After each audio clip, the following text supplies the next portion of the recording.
people. Alright, hello everyone. Welcome to session 2 of the Rise of Astaroth, Curse of the Abyssal Brands.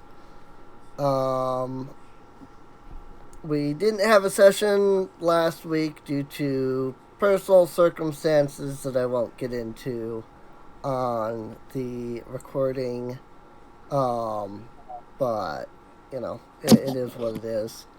Why don't we go ahead and let everybody, do intros and such.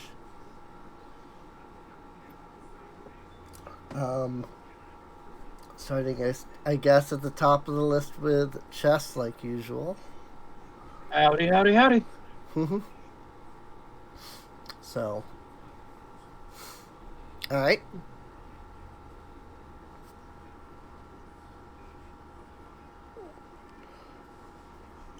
Gunner?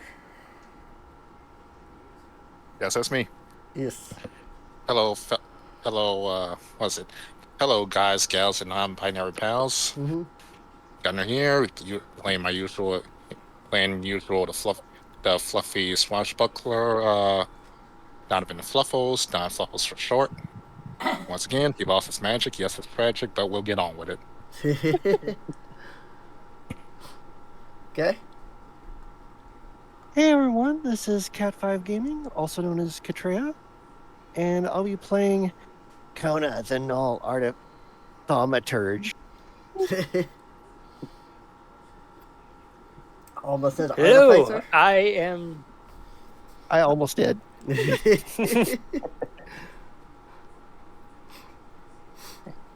Hello, name's Cryos. I am playing Cal, the gunslinging lizard man who likes to rip, tear, and kill.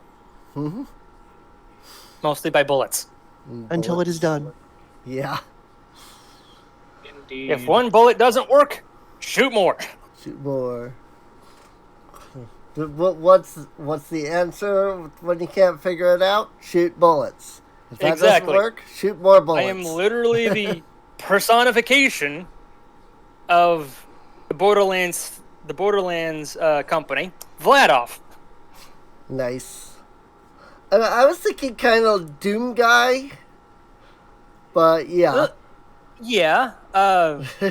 Doom guy would work too. Doom guy would work Though too. Doom guy uses he usually uses a shotgun, and I'm not using a shotgun. Although I did think about that at one point. But I was like, I want something big, beefy, something that could take your head off in right. at 1,000-meter range. Right. Well, I mean, it's true that he is generally, seen with a shotgun in, the first couple.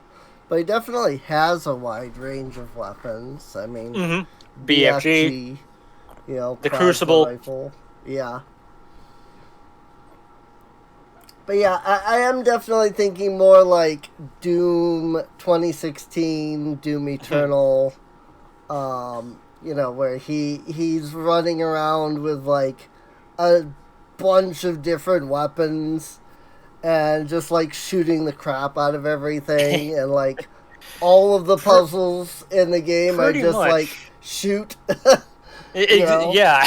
It's the best way to get through things is you use bullet. Yeah. Use bullet. Yeah. You want to get out of doing the dishes? Bullet. Yeah. You don't want to make the bed? Bullet. Bullet. Right. Having a argument with your ex-wife? Bullet. Bullet. Don't do that in real life though. Don't do that in real life. Right. Oh, kitchen gun. Right. Real kitchen gun energy. Yep. Unless your ex-wife is named Bullet for whatever reason.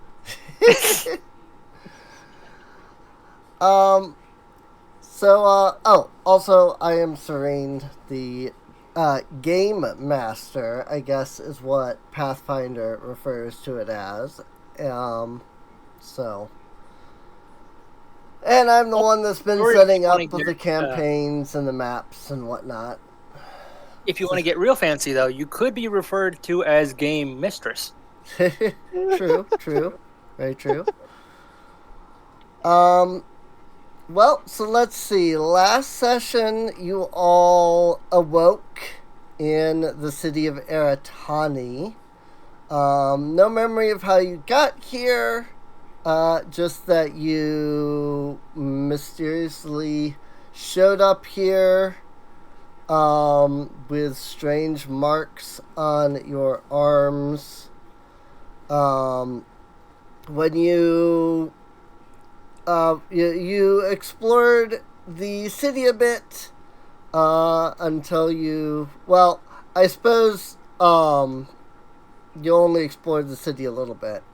I think that was mostly Mona that went out there. But you were all drawn inadvertently to the courtyard where a statue to Emperor Adonis Zos Pavlakis was being unveiled. And the statue turned out to be a Trojan horse, for lack of better term. A whole bunch of rogues leapt out of the statue and attempted to assassinate the emperor. Your marks, your brands activated, making you attempt to also assassinate the emperor.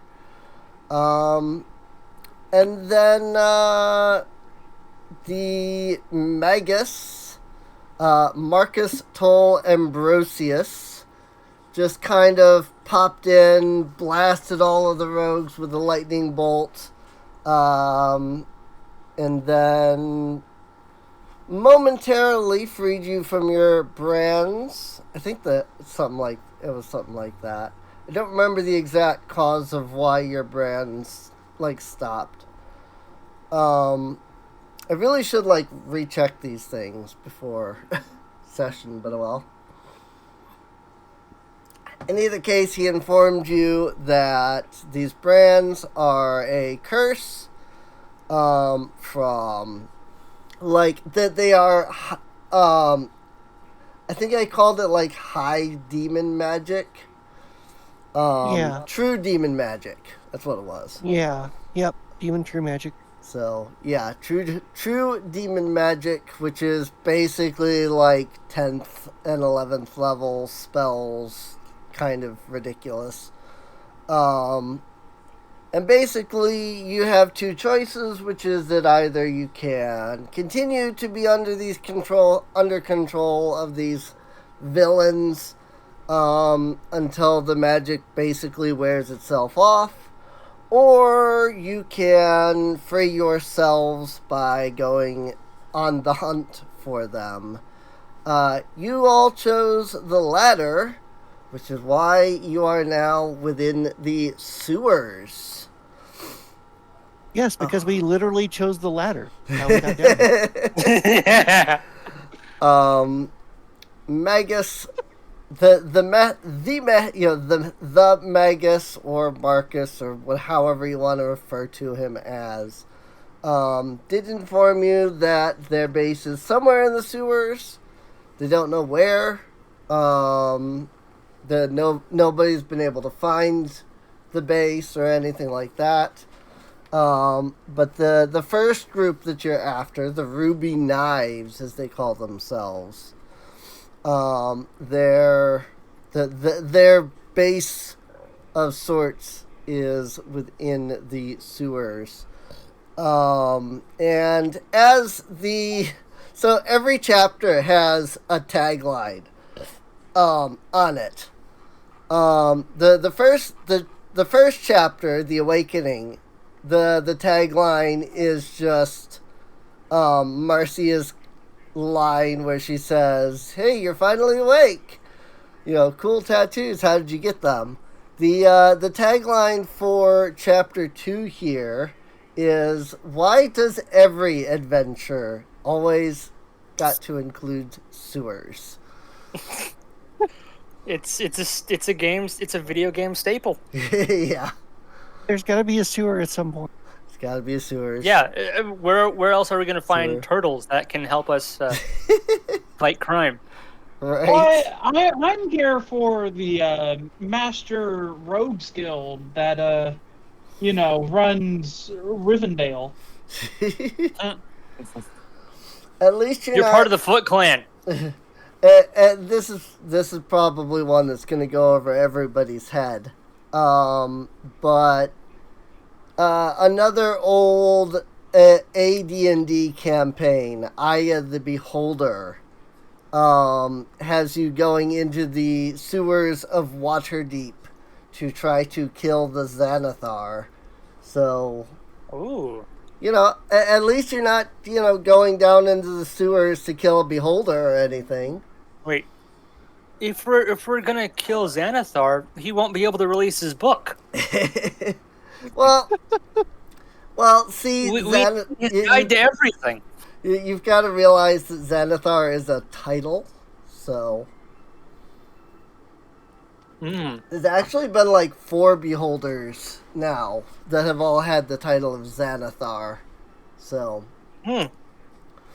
but yeah, the original Eye of the original Eye of the Beholder, Xanathar was the name of the villain, but they've since retconned it to be like, Xanathar is actually a title, and nobody's actually sure.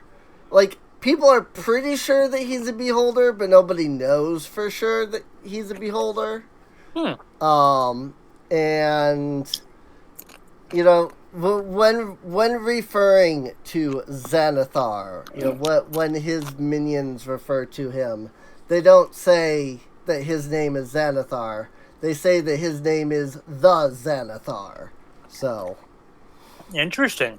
Why am I hearing Sheogorath in my head now? Oh, it's a title I pass down to me to myself every once in a while. Right. So, but no, yeah, and back in AD&D, first edition, that they did have a campaign where you went down into the sewers of Waterdeep, to deal with Xanathar, and it took you down into the sewers and then further down into like a dwarven city, and even all the way down into like the Underdark, and you had to deal with like drow and stuff. Back when the Underdark was a relatively new concept. But like you went down there and you fought like drow and driders and stuff. And then eventually you got to the lowest layer, which was the Hall of Eyes, where Xanathar just basically had like symbols of his eyes just like plastered everywhere. And then you fought Xanathar, and you either killed him in a very difficult battle where you're likely to die, or you used a wand on him that like disabled his powers, and like forced him backwards, until he stepped into a trap, where he then got skewered by many, many spikes. So it just depends on how you actually finished the game yourself, There were a number of options, so but that's kind of technically unrelated to the sewers that you now find yourselves in. It is a horrible, smelly place full of equally horrible and smelly creatures. Walking along the sides where the stone brick here is not difficult. However, unfortunately, Foundry doesn't, know how to factor difficult terrain. But this, the water, this green stuff, I felt like, just water would be meh. So I made it look nasty by making it green. The water itself does not care about poo water. The water itself is about half a foot deep, making it difficult terrain. So, would it be considered difficult terrain for me? Because I am a lizard man. I can swim, but I probably wouldn't want to swim in that stuff. So, right. It would be considered difficult terrain while you're walking, because you're not using your swim speed. If you were to find a spot that was deep enough that you could, actually get into a swim, it wouldn't be a big deal. Gotcha. But as far as, walking on two legs, it's still going to be difficult to, lift up your leg enough and then bring it back down. That's real sticky take poo. Step by step, So. But yeah, so you have all entered the sewers. The first thing that you can all see is this little split in the path, this little ring of, zone. The path itself does continue onward towards the eastern direction over here. The whole the sewers seem to be lit by small little magical torches that give off only about 20 foot of bright light, followed by an additional 20 foot of dim light. So, there may be dark spots depending on where the torches are and what they are actually lighting up. So, well, that's what Kona's lantern is for. Which I imagine would be pretty much lighting up this whole area. And as the lantern's closed off, correct? The lantern just kind of flicks off and on. Like she can just turn it 'cause, off and on like a light switch. Because in RuneScape, there's a swamp that if you bring in a light source to light the way, but it's uncovered, it's going to explode. I would assume that requires an actual flame. So so we're good then. Yeah, I don't want us to be like, oh, we need light. Boom. Yeah, the lantern just has a magic light inside of it, not an actual fire. Cool. Right. I wonder if there's a way.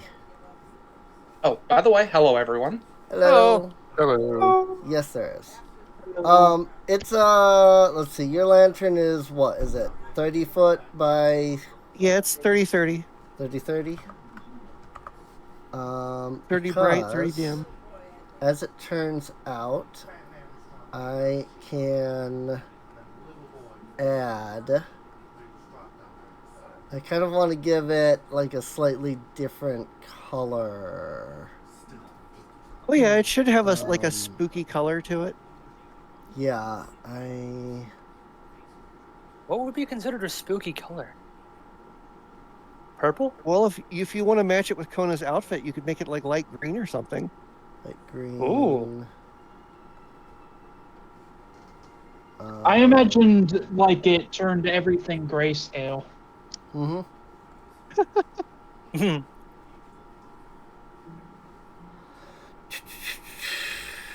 Light animation of torch.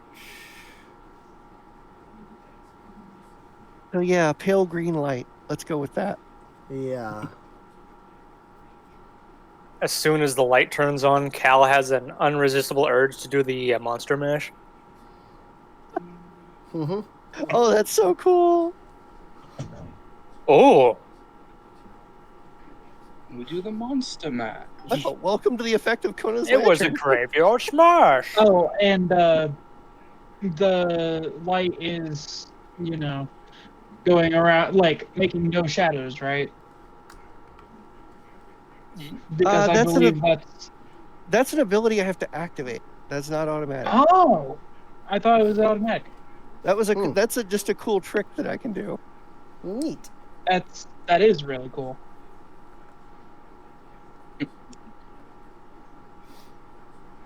Light, bright light. So, Okay. what have I missed, if I have missed anything? We were actually just more or less getting started. I was just trying to ensure. Oh, that's why it looks weird. Oh, and sorry for being late. The other hinge on my laptop kind of crapped out on me. Ooh. So I have it propped up against the part of my desk. Oh no. No wires are broken, so it still works. But Yeah. That's good. yeah, That's what matters. Yeah. it's functional. I slightly goofed, and I had Function over form. 30 feet of dim light, but 60 feet of bright light. So I'm like, that doesn't look like the other lights. But there we go. I got it fixed now. So now it should be correct. But yeah, that light is directly tied to your token, so it should move as you move around. So. And now all stealth is out the window. I was also going to bring up, not sure if anyone else has it, I do have low light vision. Okay. Yep. Just So figured you're that would blind be right relevant. Hmm. Well, no. Low light vision is like dark vision. Yeah. The It's, low light vision allows you to see in dim light as if it was bright light. So. Yep. While And- dark vision lets you see in dark light and As if it were dim. light as. Right. No, I think dark vision is straight up you see in the dark as if it were bright. Yeah. Yeah. At least that's what it is in D&D anyway. So you see in darkness. Fine. I can actually look that up. But yeah, I mean, yeah, I think everybody has like low light vision, so it should be. Perhaps. I don't know. I don't know if I do actually or not. I mean, I did back when I was Dragonborn, but Whoa. So since Kona has low light, she would just treat her entire 60-foot radius as bright light. Right. Let me lower the color intensity there. There we go. here There's a little I on the was bright hoping a side, I couple felt of us like. were blinded by the light, revved up like it used. I liked the other color effect though. It was very thematically appropriate. Yeah. Well, I mean, I didn't change any of the effects. I just turned down the intensity. So. Doesn't look as cool, but oh well. But yeah. Okay. You should be. Huh? Okay. I was looking up the low light vision thing. You can see in dim light as though it were bright, and you can ignore the concealed condition due to dim light. Due to dim light. Okay. Cool. Hmm. Sounds good. So, just a quick note for Sigurd. So the water, the green space, the green space there, like this stuff, that is The water itself is about half foot deep, so it's difficult terrain.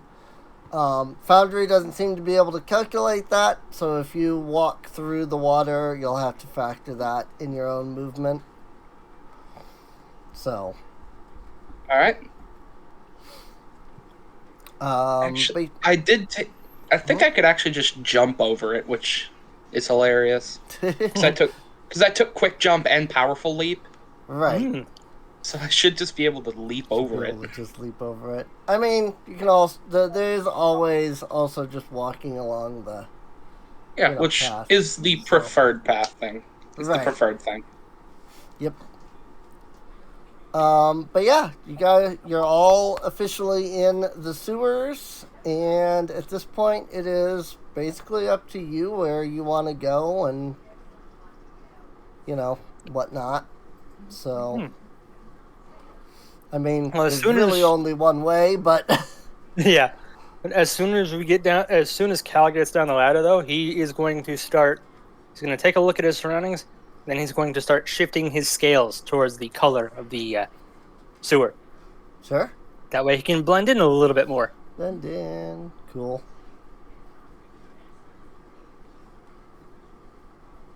All right. Well, let's get moving. Yeah, it's probably best if we do. All right. So I assume since I'm in the front of the line here, I should probably move first. Probably a good idea.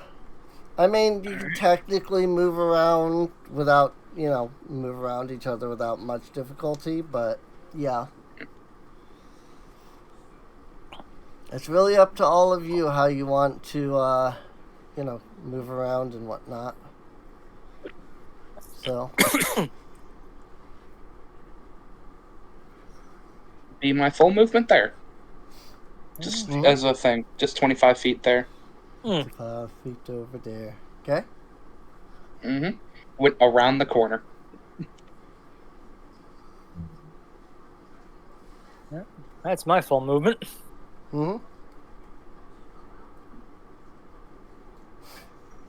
It's gonna be I was gonna say it's gonna be interesting when Kona moves because the light will move with her. So, oh, that's cool. I like that. Yeah. Oh yeah. I gotta say that's one thing I really do like about Foundry is that they have a really impressive lighting engine that our previous program just wouldn't have had. So Cal's gonna step aside and motion to his people behind him. Please, after you. Not gonna move there yet.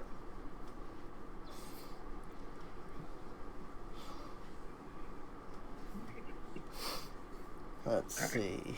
Let me drop this token down over here.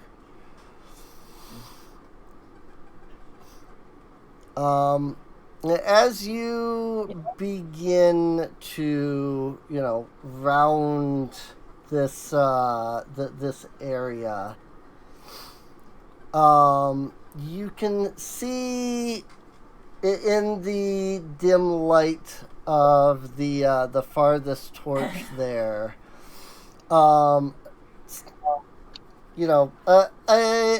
creature, standing not too far away.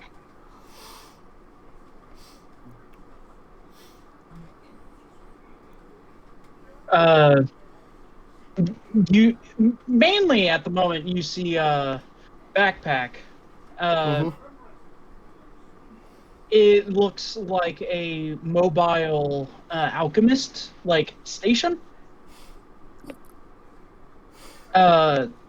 And the figure squatted has a long, hairless tail. And he seems to be feeding a rat at the moment. Cool.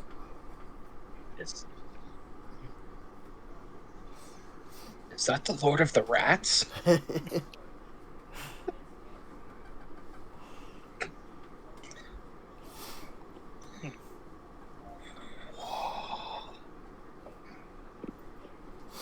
Mm-hmm. Oh, Yeah.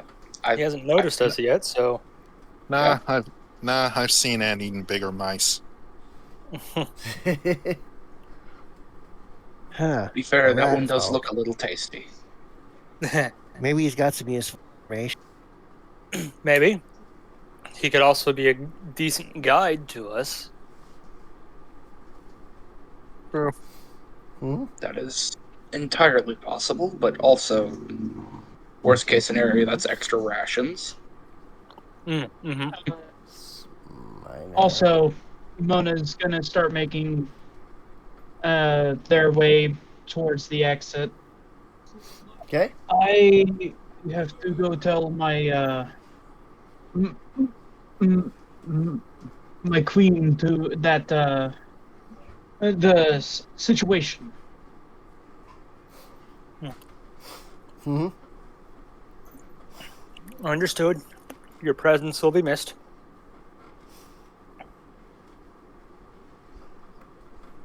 Safe travels. And Mona is going to slip out.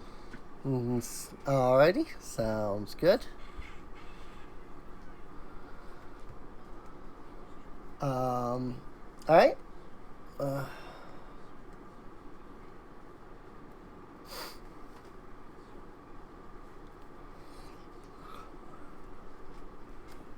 Whee. That's so cool. I like the way that the light moves like that. It is very cool. Hmm. I was like, hey, rat dude. Oh, shh. Hi. Wow. A lot of you. Okay. You must not get visitors down here very often. Well, this is also my first time down here. Yeah, I didn't expect a lot of people to. Okay. Yeah, we kind of just pull up randomly. At least I do. Great. Well, since it seems my other group, I guess, got either canceled because of you or something. You're my new group. Okay. What, just like that? Hey. Hey. I'm not equipped to go in there alone. Huh? What? Oh, what? Going where? Just farther down, I assume? Yeah. I'll tell you what. You tell us what you're here for. We'll tell you what we're here for. And we'll see Yeah. how it works out. Mm-hmm. Yeah, what are you in for? Well, there's a big ass bounty.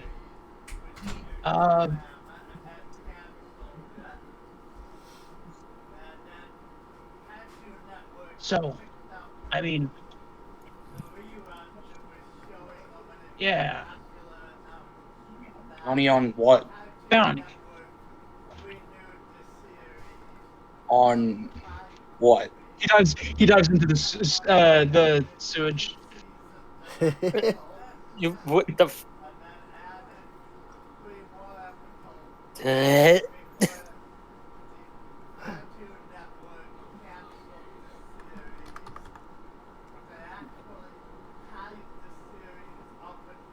Yeah, I'm not touching that. You and me both. On that cue, I think Sieg is going to try to jump over it. Like, why? It's just shit water. Mm-hmm. What's your problem? Excuse me, some of us don't like the smell of sewage. I'd like to keep my scales in somewhat pristine condition. All right, Sieg's going to attempt to jump over it and land Okay. on the other side. Alrighty. All right. So let's see. Yeah, Cal's just gonna.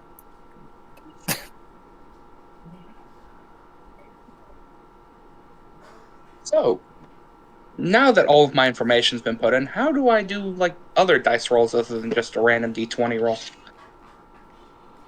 Well, let's see. Because, well, yes. I was just gonna say skills or actions, Yeah. depending on the thing.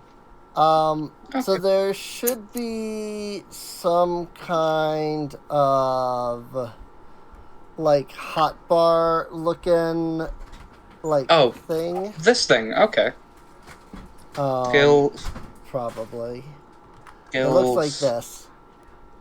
I posted a picture in the Sunday chat, but it should look like something like that. And when I found that thing. Yeah, when you hover over each of the things, it shows like your abilities.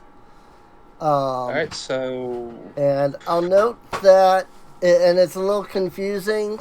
The attributes is where your like initiatives are. If you want to make a skill check, that's under skills. Unless you're making like a perception check, in which case then you have to go down to like the second perception. But yeah, it's odd like that because they have like because you can use like any stat as an initiative basically depending. So like all of your skills are in attributes, and those are the initiative ones. But then under skills, you have the core skills, and those are your actual skill rolls and stuff like that. I wonder how you use medicine and crafting as your initiative. Like, how would that make sense? That's for nature. Yeah, I think they're just there, just as a thing. But yeah, I have no idea. I could understand maybe using medicine as initiative if like you were like a surgeon or a doctor, Yeah, you're rolling initiative to start CPR. Right. Roll to break ribs. Right. But for jumping, it's either acrobatics or athletics, right? I assume so. I am going to be honest and I say would think that if you wanted to do a flip over the poop water, it'd be acrobatics. If you just wanted to jump it, I think it'd be athletics. I'm just gonna do straight athletics then. You don't want to flip over the poop?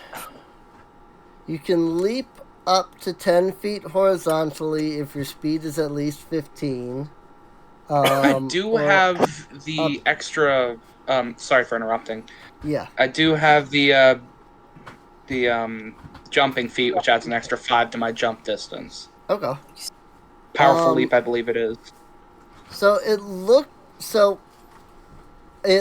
like, unless you're trying to do like a greater distance, it looks like you can just jump up to a certain amount, 10 feet, 15 feet, etc.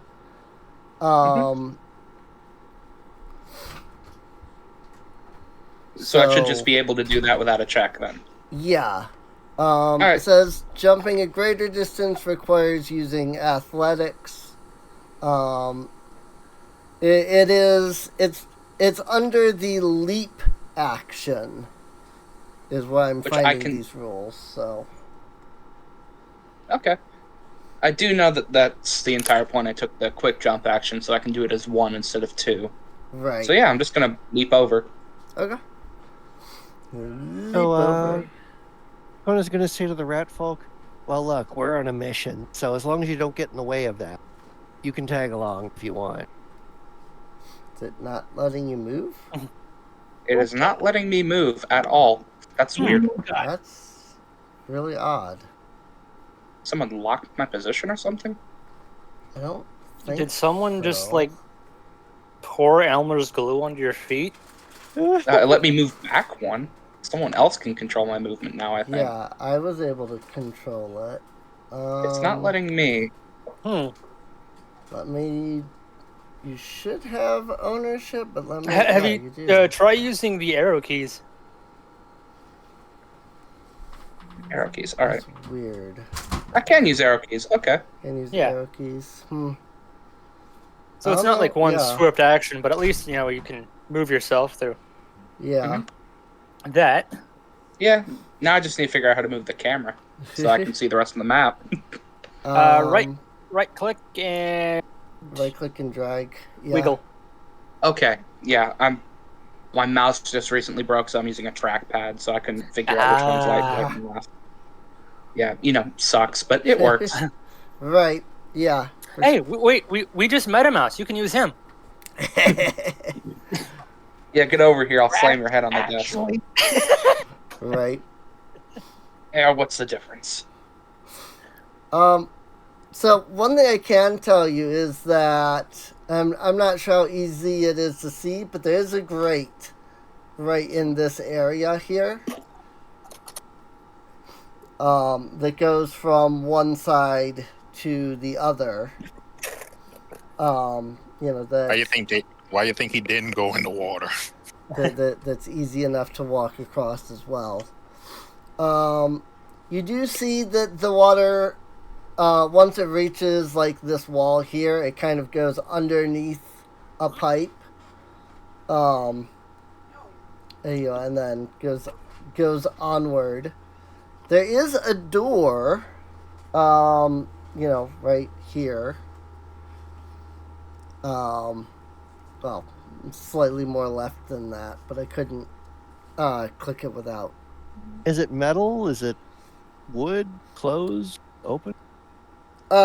It's a pretty normal wooden door, so it is closed though. So Gonna try the handle.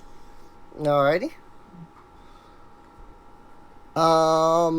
Let's see. I'm actually trying to open a possibly unlocked door. Right. It's always better to just, lockpick, or in my case, shoot the door. Right. Well, she could kick down every door. By the way, Huh? everyone gets one elixir of life lesser, and one numbing tonic lesser. Huh. Skorkon starts handing them out. Okay. Thank you. Well, aren't you generous? Cool. But yeah. So what's the catch?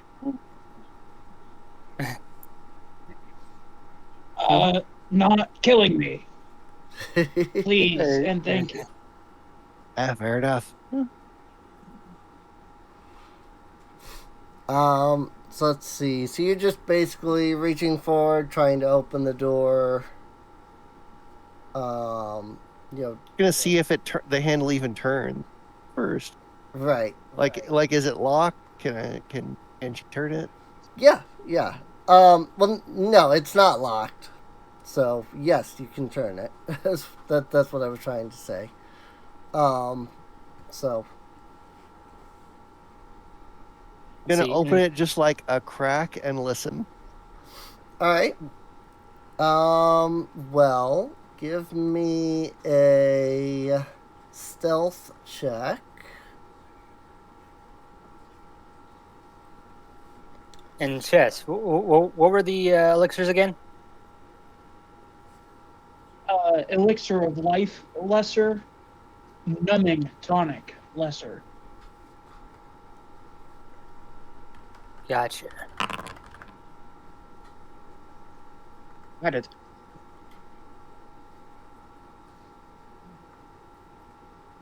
I was wondering how to post things in the chat from the compendium. Let's see. So that is a 20.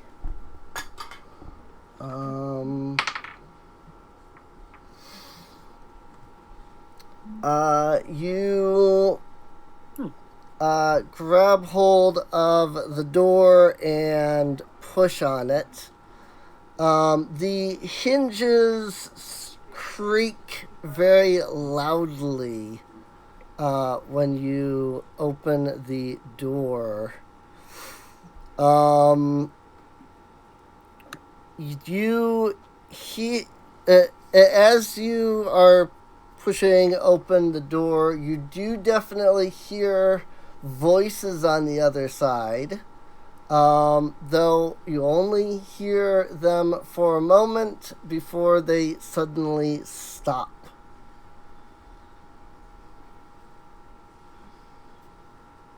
And just throw the door open the whole way. Like, it's obvious that was heard, so fuck the door. Alrighty. Throw it wide open. Wide open. You throw the door open, and on the other side, you can see 3 big, mean-looking ogres. Or I should say, that's what you can immediately see. Off in the corner, just a little bit in your vision, you think you can see a possible 4th ogre, though you can't see too much of him.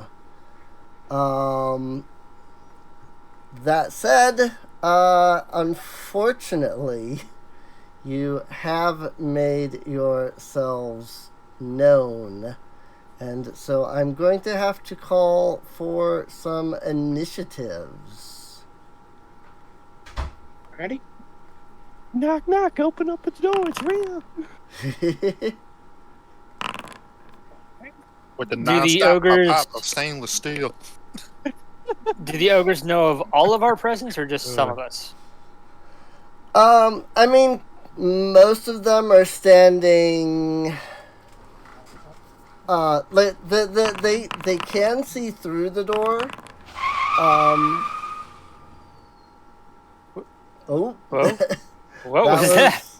That was Sig rolling a nat 1 on initiative. Yep. Oh. Yep. I just want to. Should I roll regular initiative or can I roll stealth initiative? You can roll stealth since you're in the back there. So. Okay. Since you And have once your... again, low initiative. Yep. I got an 11. Nat 1 plus 10. There are a lot of same initiatives, so that's interesting. Let's see. Cal has a plus 14. Don has a plus 14. Wow. Yeah. What is... Plus 10. I was just thinking, since we have the Gerard same... has... Oh,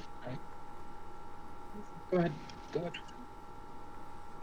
If he and I rolled the same, what stat do we use to determine who goes first? So usually, and here's the thing, I'm not entirely sure I'm not entirely sure what Pathfinder decides. In D&D, we always used your wisdom modifier. We could go ahead and use that for now. Your Yeah. because it was like, you're always rolling your dex. But then we would use your initiative modifier, and then after that we would usually if both of those numbers were the same, then we would go off of rolling you both would just roll like a Oh, d20, roll a flat d20. d20, and then whoever has the We can- highest, gets Yeah, the we can do better- that. Just do a roll off. Yeah. Yeah, do a roll off. Roll please. Drum roll, please.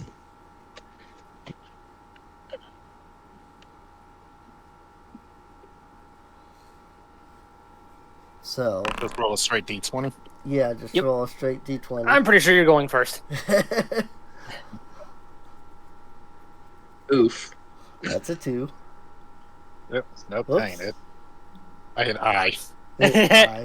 Yeah, it's /R space and then d20.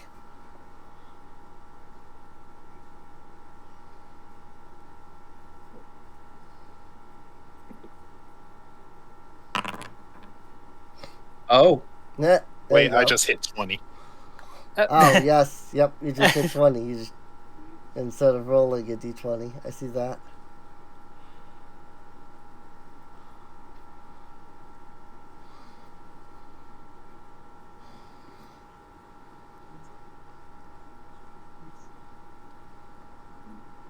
Let's see. We'll try that again.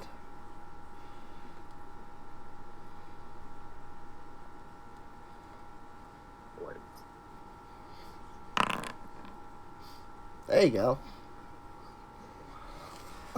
It's better. God, these things just. I don't know if it's just a pattern or what, because it just keeps rolling low. Tell me Like about it. for a 20% chance, it's still like, well, 5%. Well, 5% chance for anything still. Mm. This thing does not like. Anyone. Well, I was doing it wrong anyway. But this thing doesn't. I tried to set initiative to.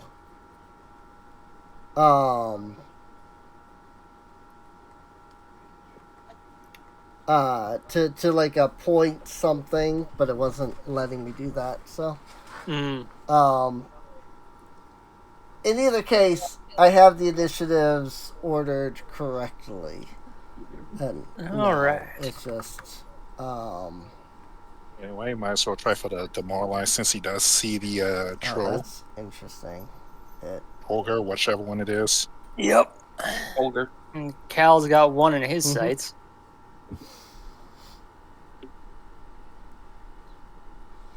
I'm watching wrestling, and by God, do I love Eddie Kingston. But yeah, you can roll your intimidate to demoralize. What is this, number 3 over here that you can see?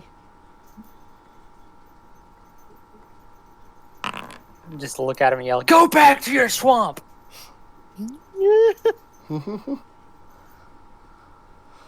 Let's see. Target becomes frightened. I mean, on a roll of 37. Let's see. That's pretty high. Yeah, that I'm pretty sure that's a crit. I'm trying to remember Frightened what too. their modifier is that they have to go by. Demoralize. Target's will. Okay, yes, that is definitely. Whoops. That remove. Freaking frighten. There is. Gonna figure out where everything is on this thing eventually. Frighten 2. There we go. Cause yeah, 37 on. Let's see, they've got a 15 will DC, so yeah, that's definitely happening. So, all right, Nice roll. Scarcon is up first. Okay. So you see him like reach back behind him and whip out a bomb launcher. Mm-hmm. And he quick strikes an alchemical bomb As his first action with Quick Alchemy, it's going to be a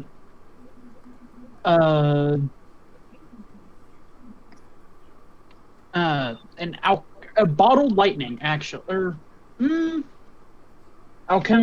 alchemist fire. Okay. Using explosives in enclosed places. I like him already. As his second action, he's going to load it, and his third action is going to fire. Okay. So he has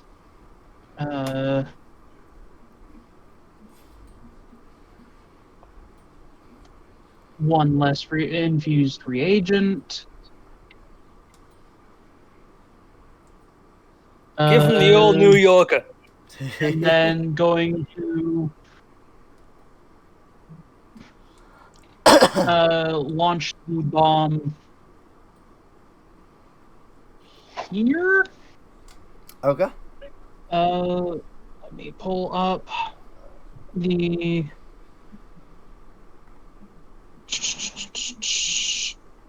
I said alchemist fire, right? Yes. Yes. Yep. Okay.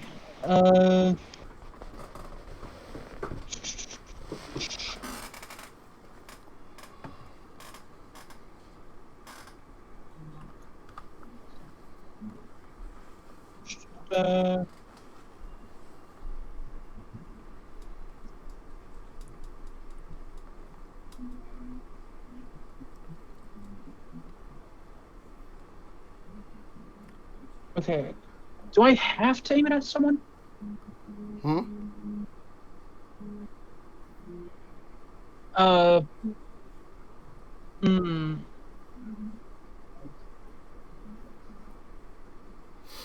I mean, you can probably hit. Like what's the range on it? Is that 40 feet? I have a range increment of 60 Okay. with bomb launcher. Got it. I mean, You could hit the yeah. back wall. So I mean, you can definitely hit either like the first or the second without issue. Then, I would imagine. Okay.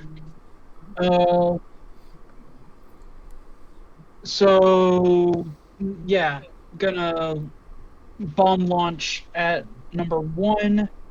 Okay.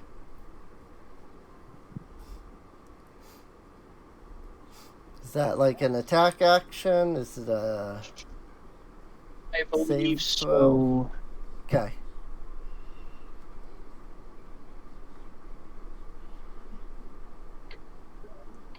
I guess it's just a.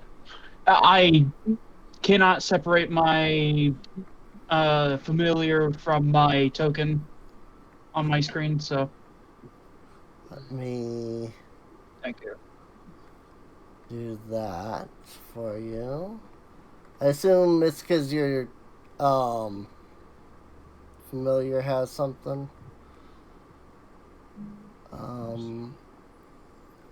There's got to be a way to.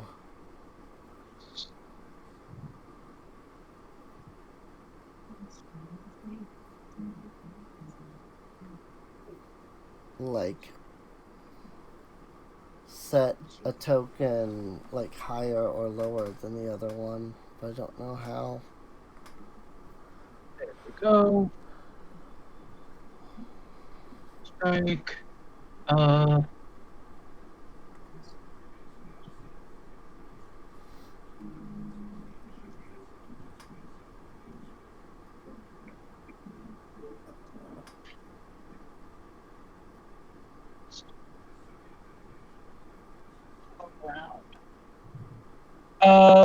I'm also going to activate debilitating bomb, or the debilitating bomb. So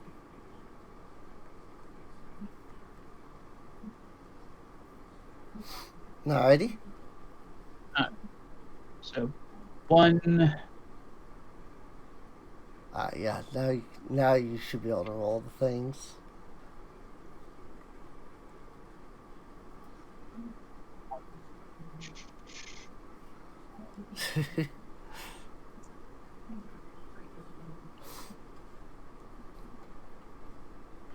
We're still figuring out how this program and stuff work, people. Sorry. Let's see.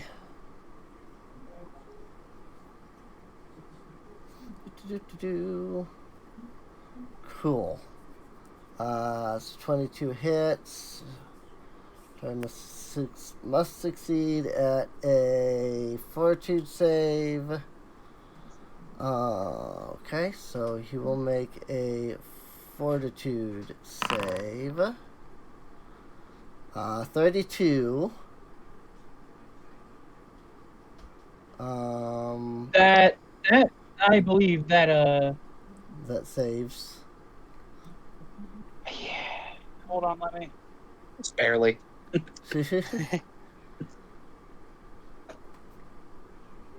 Yeah, just barely. Dang. Yeah. Uh-huh. Uh-huh. Yeah. Oh, Uh-huh. man. Just barely. Definitely not by like 8 or anything. Right.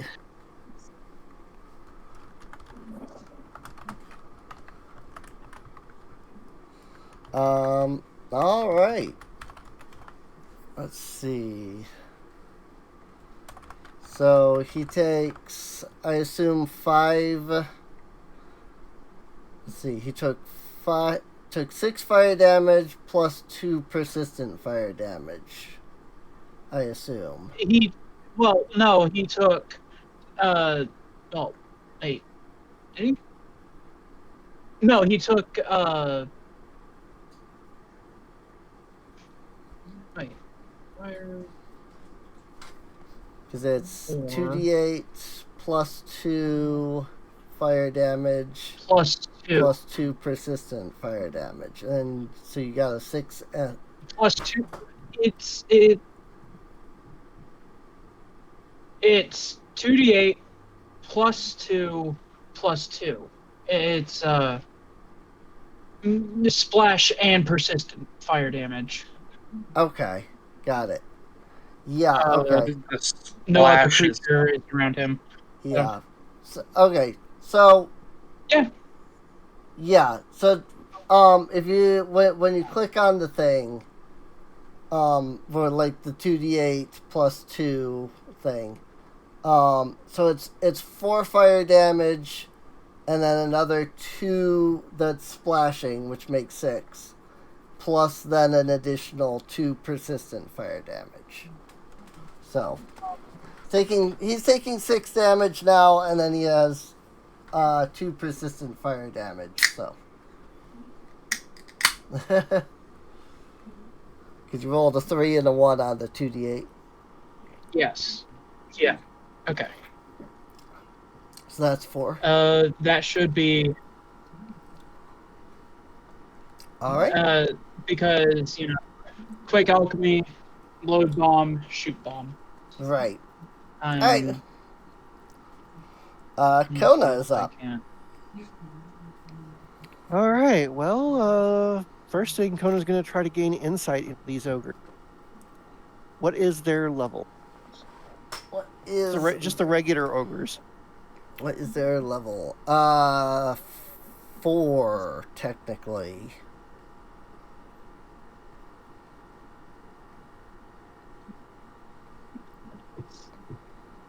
Level 4. Yes. Huh. Because they're ogre warriors, except that they're elite, so they gain +1 level. So.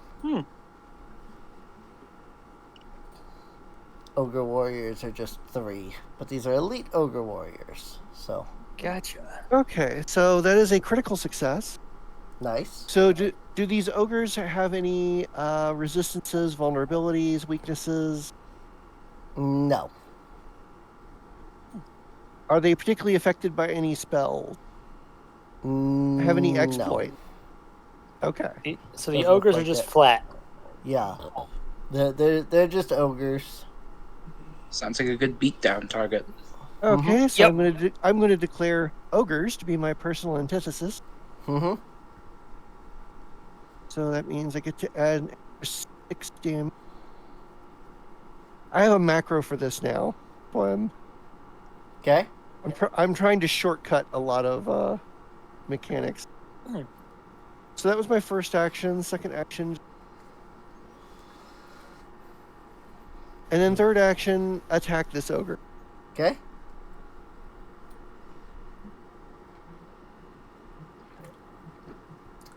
Now I need to remember what benefit this.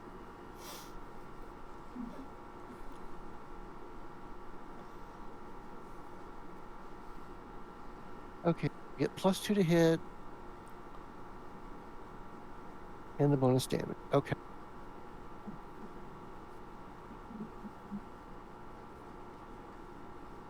Going to target the ogre.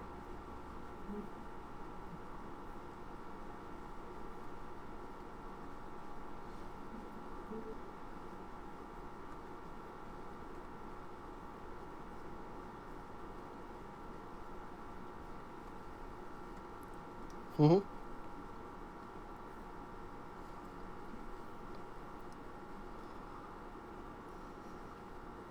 Two. Oops. Oh. I did not mean to do that. You're good. 26 is a hit. Nice. And so I get to roll damage. Okay. And then extra. Damage and extra. Got it. Alrighty. And that is the end of Kona's turn. Oh, dang. Alright. 24 damage total. Yeah. Pretty good. Alright. It is now the ogre's turn. Let's see. The ogre in the back here. Let's see. Persistent damage. Is that at the end of the turn? I remember we had this before. At the end of your at the end of each of your turns, as long as you have the condition, then you can roll a check to see if you recover. If you succeed the condition, got it. Okay, yes, at the end of the turn. So the ogre in the back here, is going to, whip out. Actually, I don't even know if he can reach. No, that's 45 feet.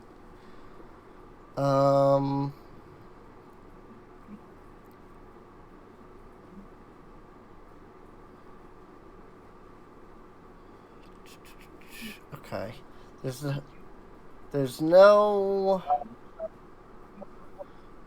doesn't seem to be in D&D 5th edition there was like a range, but then like a second like disadvantage range, but there doesn't seem to be that in this version, so in Pathfinder, so he can't do what I was going to have him do because he can't reach. Well, we'll start out with ogre number 3 here because Kona. So I'll start by having him target. And then he's going to swing. That is a miss. Woo! Nice. That frightened condition. He's got deadly? Dang. Yes. Ogre Hook has deadly D10, so. Oof. Let's see. I mean, what else can he do? Not really much else. I guess he'll... I mean, his chances of hitting are even slimmer on the second, but... Yeah... I don't think there's anything he can do. Alright. Count is too nimble. Yeah. Ogre number 1 is going to...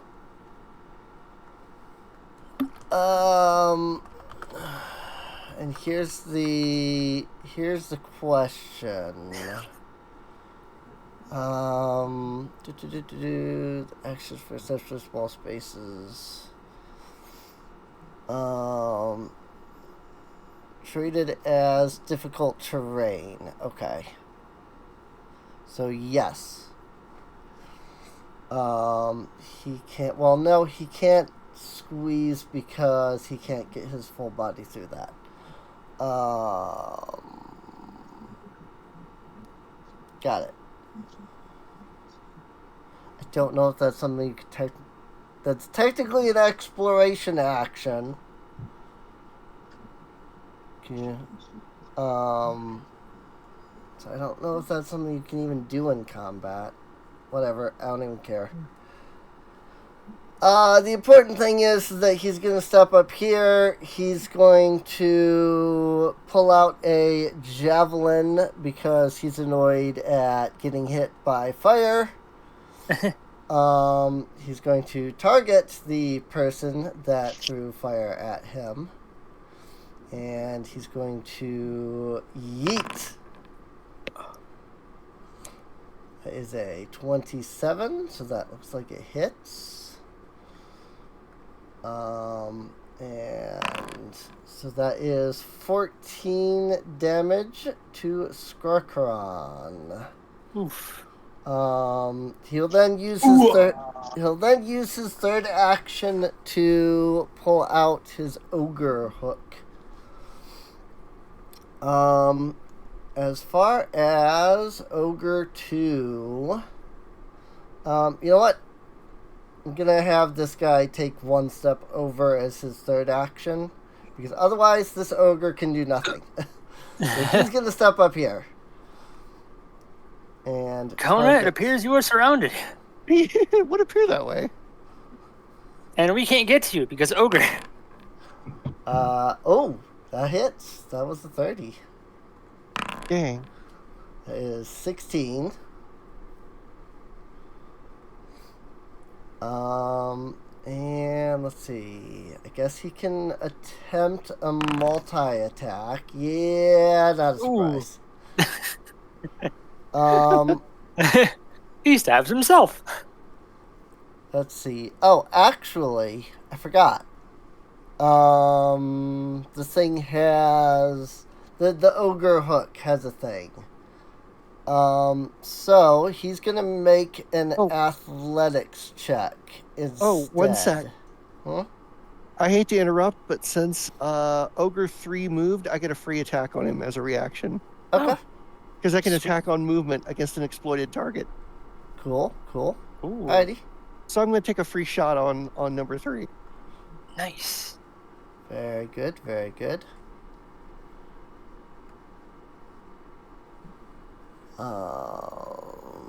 Target's reflex. Okay. So yeah, go ahead and make your attack on number 3 real quick, and then we'll do... Ooh. Ow. That is a critical hit. On number 3. Nice. So I'm going to have 2 damages to throw on. Okay. Let's see. First we have critical. Critical damage. Solid. Sounds good. And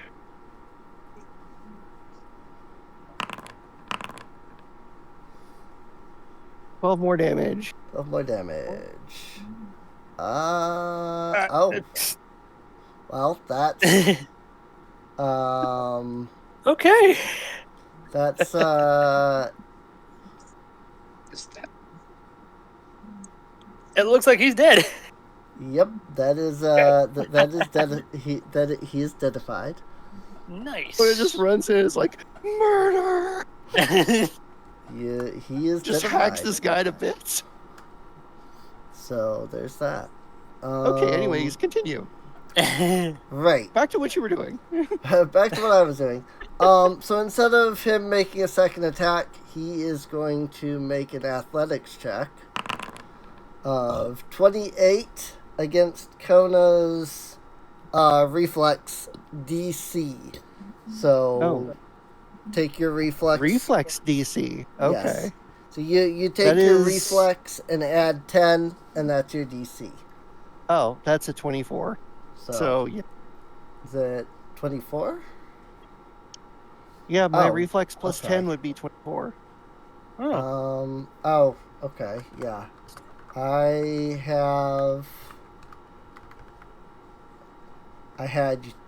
those numbers written down wrong.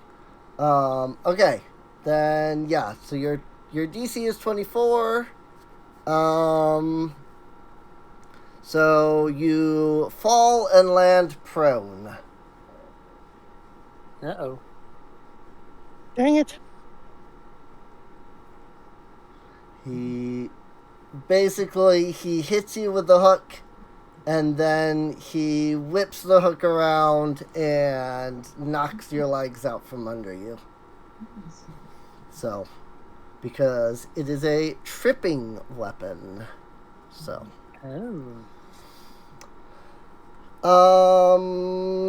That brings us to the Ogre boss. Oh dear God. Which, before anything happens with the Ogre boss, he has to... This guy has to take 2 damage, and he fails, so he's still on fire. Alright, so Ogre boss. Let's see.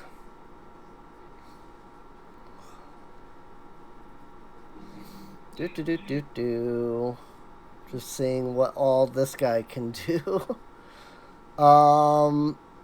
Well, his first move is I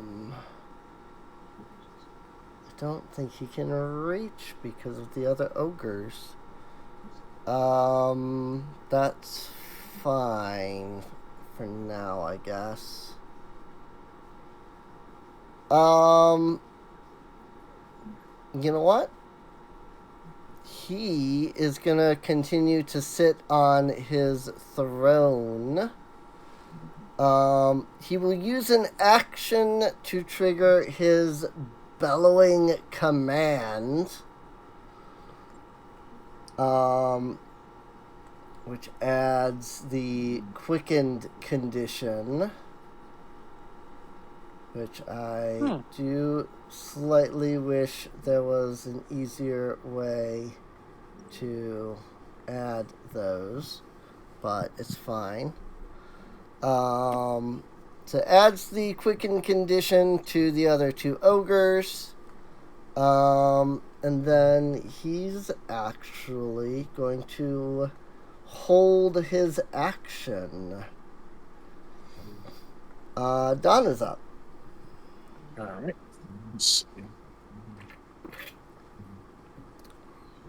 Now, okay.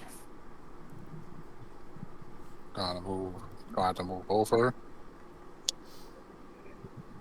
It's gonna put me by number 1. 1.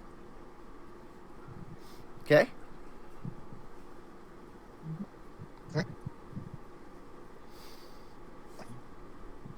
Okay, gonna try and strike it. Okay. You got this.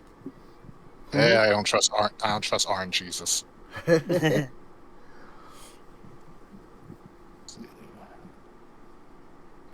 So, I mean, It seems like it's been working out to some degree. So, 30. That should be a hit, I believe. Yes, that is a crit. Oh, Because the AC was 19, so that is a Good. crit. nice. Let's see.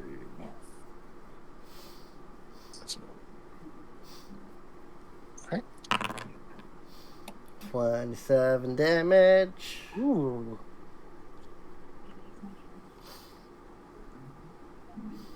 Alrighty. I might as well try and strike again. Never hurts to try to do more damage. Yep.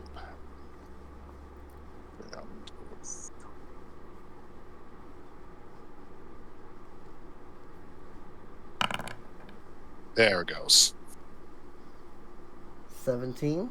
That Yes. is a miss, though only by a little bit. So, alright. Anything else? I suppose that's all 3 actions. So, Right, because I had to move into position. right. Yeah, Alright. that's it. Alright. All right. Kale. Cal. Yes. You are not Kale. I am not a vegetable. I was gonna. I'm going to turn. that's I'm what I going was- to turn the ogre into a vegetable, though, by shooting him in the head. You are Okay. not a lesbian sane. All right. I am going to strike. Come on. And... Actually, wait a minute. 5. Oh, I need to move back. He's in my penalty range. Ooh.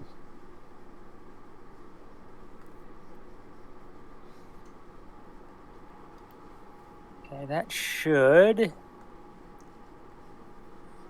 should be. That's 25 Yes. feet Yep, now. that- So. Yep, now I get the proper roll. I'll go 1 shot, 1 kill. Oh, Dang. okay. Nice. And this is gonna be over before it even gets to me. Jesus. He is deadified from that. I can definitely say that much. His All entire right. head is just gone. Boom. Cal takes 50 a couple cal to of the steps. face. Cal takes a couple steps back. He smirks. Bang! The ogre just collapses to the ground. Oh, I love it. Okay. And You can hear the ogre boss go, "Huh?" Right, oh, yeah, all the ogre boss sees is his companion for 1 second, then boom! Yep. Companion with no head. All right, let's Yep. see. What's the range on the second ogre? I don't know if you can And- see the second. Oh, yeah, because because of the door. Oh you yeah, can't because see him. there's a wall right there. Yeah, Okay, there's a wall so there. that will be. Yep, that'll be my end because I can't move twice. Alrighty. But yeah, Cal is you satisfied. you should be able to move twice. It's just Oh, I can. yeah. Oh, yeah, it just 'cause- cost a second action. So Okay. Yeah, because I moved, shot, moved. right. Cool. Yep. Okay. Cal is very alright. satisfied. That brings us to Sigurd. Now, unfortunately, I don't think I can get around Don, can I? I think you can. Yeah, you should be able to move through ally spaces just fine. Okay. That'll It's be a matter of getting 5, 10, 5, 10, 15. 15. There you go. 20, 25. There you go. Alright. And then I'm going to... Woohoo! Spell Strike. Okay. Which means I make a normal attack roll and imbue it with a spell. Cool. So... The effects of both the strike and the Strikes. spell count as 2 attacks. Okay. Let's see. Weapons, Falcata. How exactly do I roll for an attack? Sorry for, not knowing this. No, you're fine. Let's see. Let's see, it should be because it's under your strikes. Oh, I think I see it. It's that button. Yeah, I don't know. Yep, I don't think that's hitting. Yep, that's not gonna hit. You only have a plus All right. 2 on that? Yeah, it's just my strength and... Wait, no, that's not correct.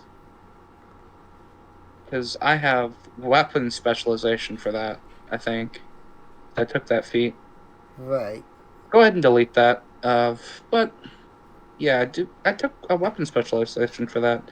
So I should add proficiency to that. Right. Let's see.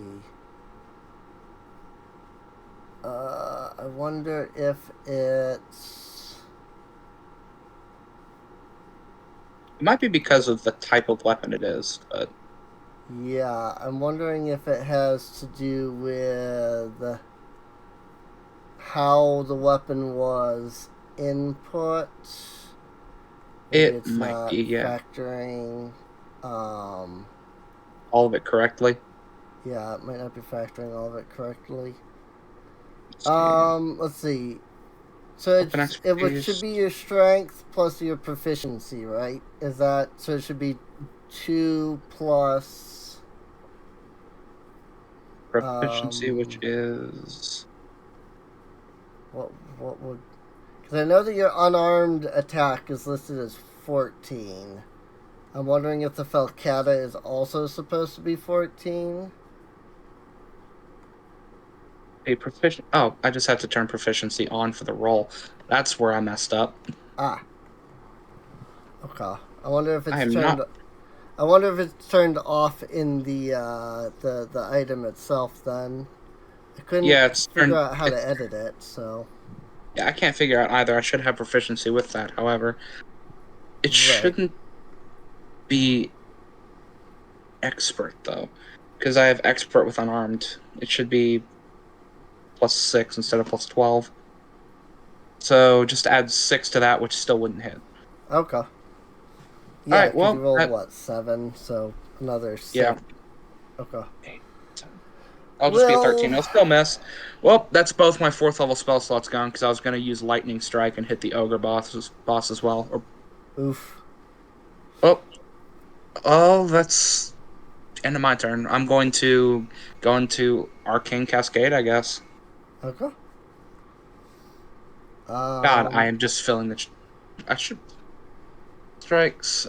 Go into Arcane Cascade. Stance.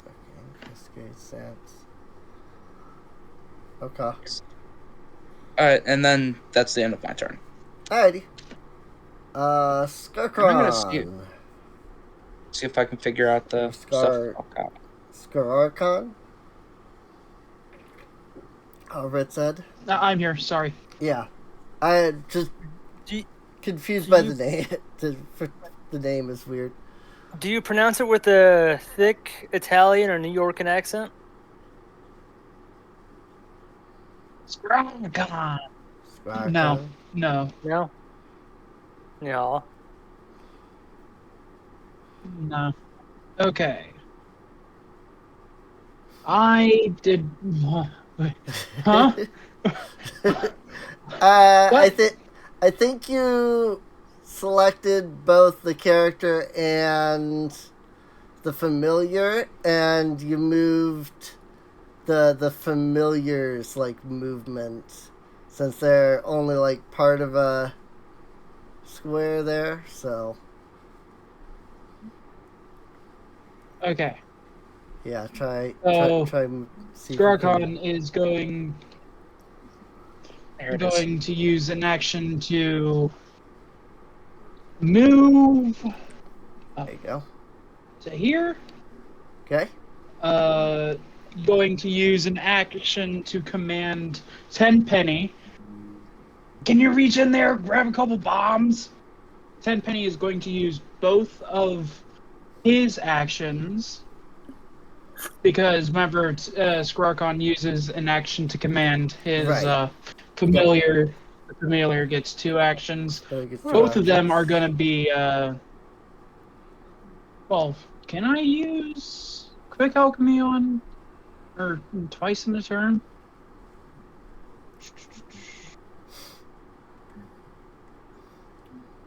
Quick Alchemy.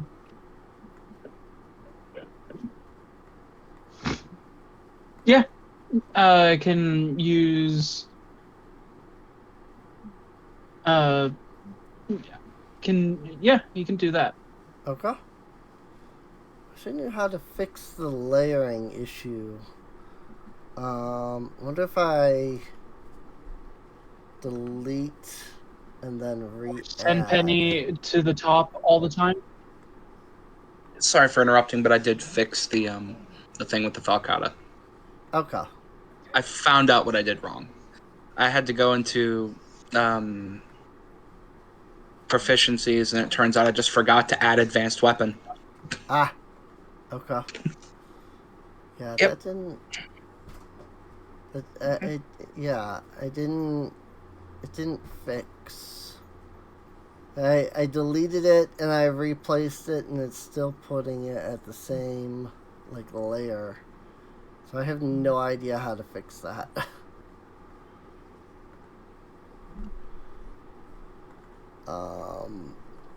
Let me hang on. I can see the one thing I need to fix anyway.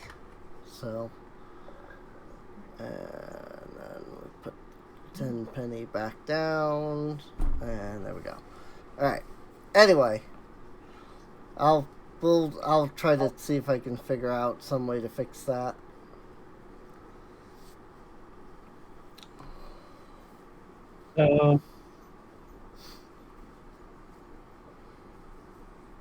Quick alchemy. Gonna quickly make a healing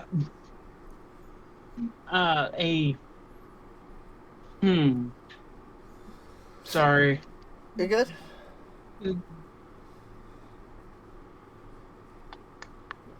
Going to use Quick Alchemy for a single elixir of life lesser.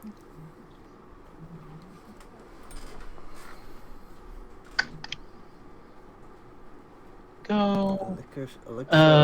Then Skrarkon is going to use the last action to throw it at his feet.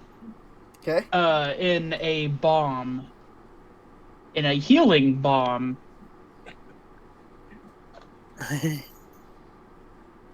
So. This I gotta see. Actually, at least 2 levels lower. So, do I have to make a strike against myself? Target gains hit points to make an elixir.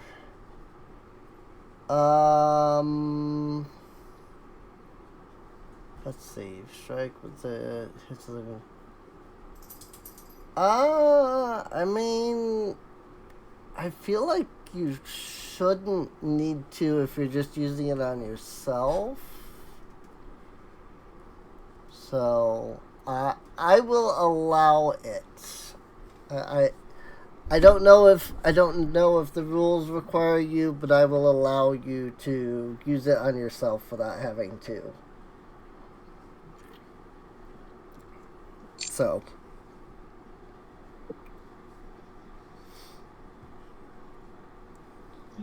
Okay. So now I have to look up. Regain hit points as if you use the elixir of life. It's what, 1d6? 1d6 plus, or it's 3d6. Because I used the elixir of life lesser. Yeah, he used the lesser one. Yeah, I clicked on the elixir of life and it brought up the miner. So I realized that as I was like saying the 1d6, I was like, that's the miners. That's not. So all right, cool. So you can heal for 12. Good, very good. So, and well, technically I only made one, but I can't do anything else with Archon, so that's good. All right, that's it for That's your my turn, I turn. assume. Then. Yes, Okay. indeed. All right, Kona. So Kona is going to spend an action to stand up, obviously. Okay. She is Boop. absolutely incensed that the ogre boss just stayed seated for this fight.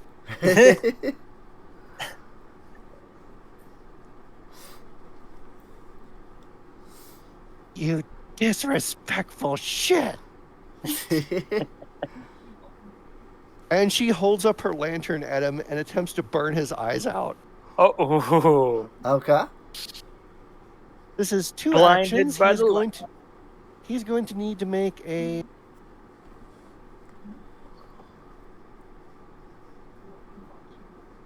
Make a what? That's what I'm looking up. Ah. I was Okay, making so sure he it needs wasn't to a make- cutout. No, that's me looking this up. Got it.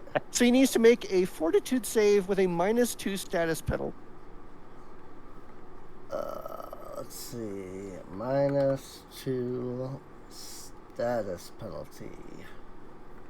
Okay. 27. That is a success. He is dazzled for 1 round. All right. He has been bedazzled. He is dazzled. All creatures and objects are concealed to him. Okay.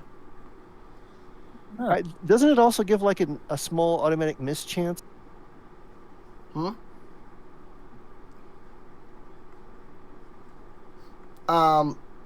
Yeah. I mean, he has to do a D20 flat check, and if he fails, then he misses. Ah, okay.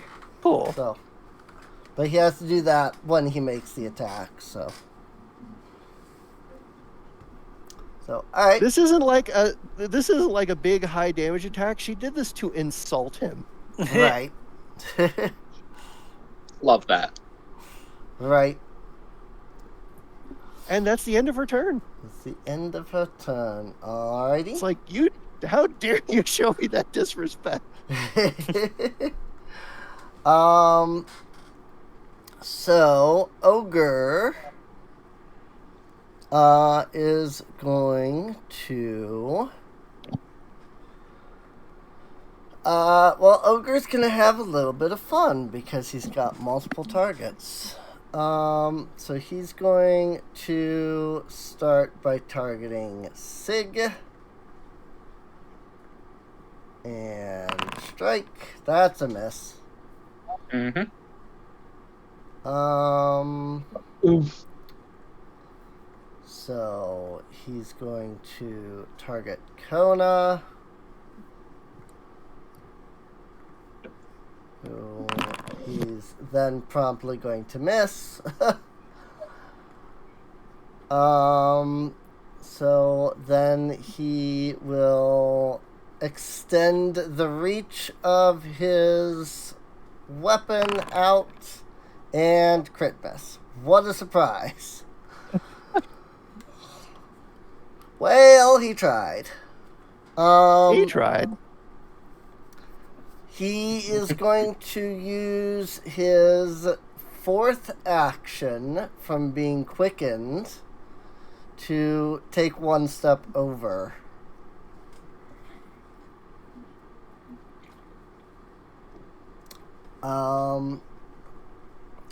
And that's all he can do.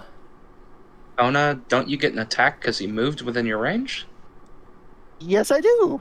Thank you for reminding me. I remember that from the last one. Yeah. I will admit that I remembered, but I Elected to quiet. You were ignore it. hoping I wouldn't. I was hoping. Yes. That's what friends are for. I wonder, does Sieg get a reaction of any kind as well, since he's a marshal? Sieg does get a reaction, but I don't think it's really relevant. Yeah, his reaction is shield block. Shield block. Yeah. Okay. Because I do have a shield. Got it. I do get a... Oh yeah, I forgot to talk to Serene about that. I'll do that after the session. Alrighty. There's 28's a hit. Damage and bonus. Damage and bonus. Got it. Hefty. Alrighty. So Ogre Boss. Ogre Boss is going to start to move in. He's going to move 20 feet to get up to here. And then he's going to utilize that reach. So first he's going to swing at Sigurd. Oh, remember the flat check. Yep. You gotta do the flat check first. Oh, well, he missed anyway, so it doesn't matter. I think it's after, actually. It's after? Yeah, you do the flat check if you hit normally, then you do the flat check. Because it doesn't make sense if you miss. So Right. Makes sense. That is a miss on Sigurd. Going to swing. So now he has to make the flat check. That is a 3, so therefore he fails and misses. Oh, that was close. I love this power. This is so great. Yeah. I make you ineffective. And I mean, he might as well just go after Sig for the third. Or no, wait, because he moved, so that's 2 actions. Right. He moved, which is 1 action. He did 2 attacks, so that is all 3 actions. Done. All right. How long does the dazzle last for? I believe it was until the start of my next turn. Let me double check. Okay. Okay. All right. I figured it was probably a 1-turn thing. I just wasn't Yeah, sure. it says for 1 round, so I assume 1 round is until my next turn. Right, probably.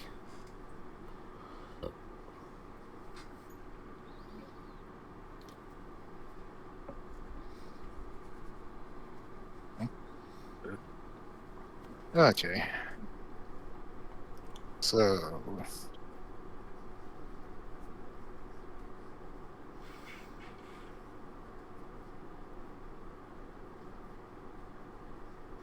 $5 feet. Yep. Let's see. Hang on. Since you're moving through the ogre boss's reach, he's going to reaction to attack of opportunity. That's on reach.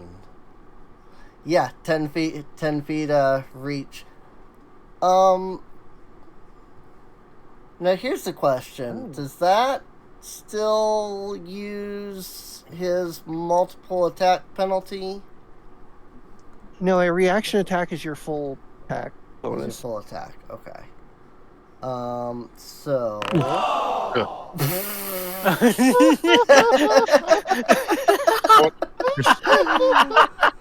Wait, that let me was check. great. I need to check something now. That was great.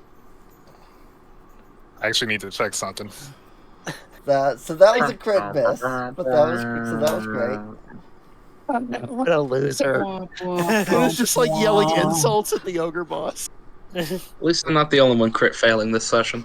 Yeah. Okay. That does raise the question. No, he wouldn't. Now he wouldn't be within its reach. What? One of Don's feet, opportune repose. He could, if foe within your reach quickly fails to strike against you, you either make a melee strike against the triggering foe or attempt to disarm the hit of the weapon used for the strike. Yeah. But Don doesn't have a reach weapon. Yeah. Yep. He has a 10-foot. He has 10-foot reach. Don doesn't. So. Right, unless Don decided to go like in between rather, but that wouldn't trigger the opportune attack. Right. Okay, just getting that clear. Anyway, that's not one of Don's actions, so and he still has his panache up. So let's see.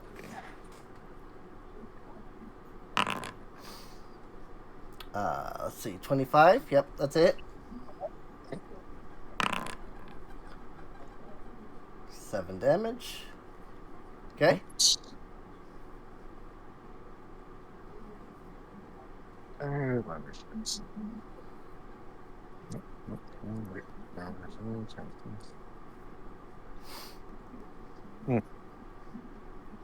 Let's see.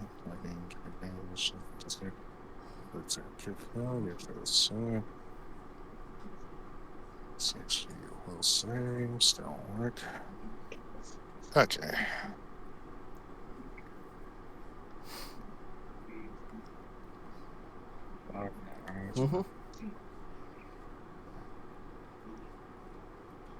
Okay, let's try this again. Alright, attack again. Attack again. Nope. 15 is a miss. Alright. Alright. And Cal. All right. Cal is going to target number 2. And he is going to... First, I gotta uncheck one shot, one kill, because I used that. And he is going to... That is a crit. What the fuck? Okay. Isn't that 2 in a row? Yep. Another 58 damage? Jesus. What the hell? I don't know. Right. I don't know. I don't know what to say. He is going to move up. Okay. And actually,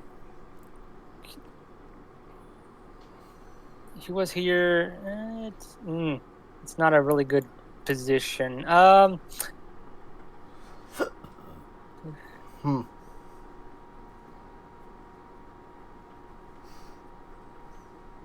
He'll make his way down, and end his turn. Alrighty. Sig. Alright. First action, I'm going to use to recharge Spell Strike, since I have to recharge it in between each use. I'm then going to... Boop. And... One action. And then, as my last action, I can attack and Spell Strike. Okay. And wait, I thought Spell Strike was 2 actions. Spell Strike can cast spells that are 2 actions. It is 1 action tied into your attack. I believe it's based off the spell you choose, however. Which... It ties together the spell you cast and the spell... and the attack. Basically, since I'm using my last action, I have to tie in a spell that only uses 1 action. Let's see.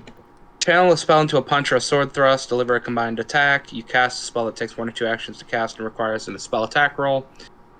This effective spell doesn't occur immediately, but is imbued into your attack instead. Make a melee strike with a weapon or unarmed attack. Your spell is coupled with your attack, using your attack roll result to determine the effects of both the strike and the spell. This counts as 2 attacks for multiple attack penalty. Yeah, you're right. I think spell strike is 2 actions, but you can use a 2-action spell without it costing more. So. All right. Well, I'm still under Arcane Cascade, so I'll just make a normal attack with the additional. Okay. I think it's 2 lightning damage. All right. 15 does not hit. Is a miss. I figured as much. All right. That is all. All right. Skarkon. He's going to skitter away for his first action. Okay. He will command Tenpenny to create another healing elixir. Okay. So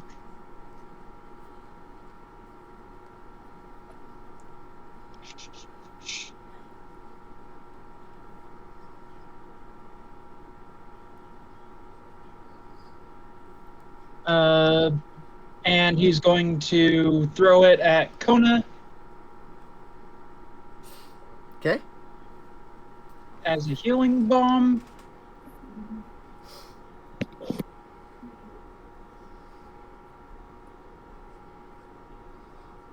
Save themselves against using point. Okay. So I make a. Yeah. If you throw an elixir at a willing Now I make a target, you strike. still hit even on a failure. So yep, you gotta make a strike. As long as you don't crit fail, it still works.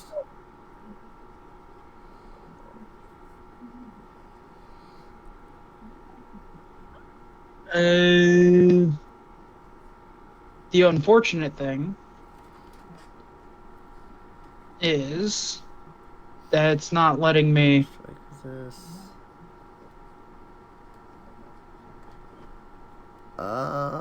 Let's see.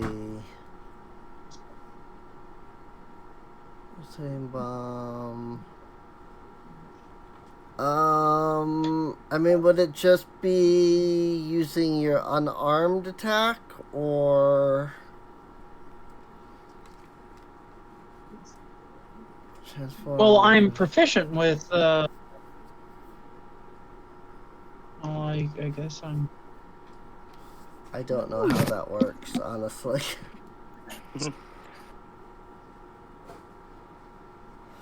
Yeah, I mean, it says, you throw the elixir. Yeah, I guess it's a. If you strike. I guess it's just a strike. Just yeah. Oh, no. Hmm? Yeah, it's just a strike. It's just a strike.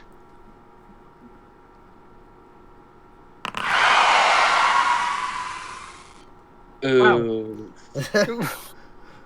That is a crit. Unfortunately, that is a crit miss. Oh, no. Welcome to the club. Great. Awesome. You got me and the ogre boss. Kona.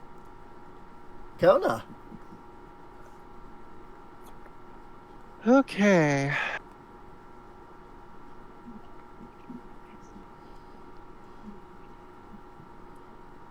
Kona's going to use a move to go around here. Alrighty.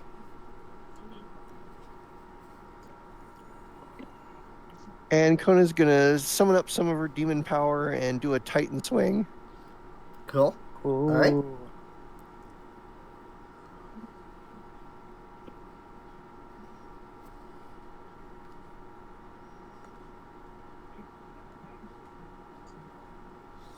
I love that I have little clicky boxes for Just that. wait until I get So the. cool. Wait until I get the splash bomb feat. Mm-hmm. Oh, I forgot to target him. I am sorry. You're good. Okay, that's unfortunate. Sorry, I was looking at. I was feeling like the sound effects there were a little loud, but there is no one thing for turning it down. I have to turn down each individual sound effect. 30 is a hit, though. I can tell you that much. Okay. Sweet. His AC is not that high, so I will be right back. okay. And then the extra. 1 and the extra 6. Alrighty. Nice. And let me see. Only with a crit or get something. It looks like he's. I'm pushed- looking for is he- a physical effect.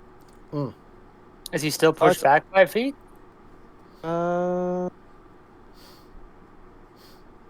Yep, push back 5 feet. Push back Cool. by 5 feet. Next Alrighty. time, Whoa. pay fucking attention. And just smacks him with her sword. Okay.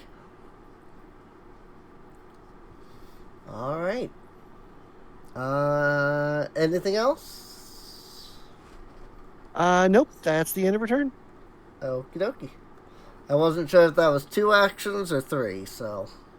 That was 1 action to move, and then doing her Titan attack is 2 actions. So Got it. Okay. gotta get those big damage numbers. Mhm. He's going to target Kona and miss.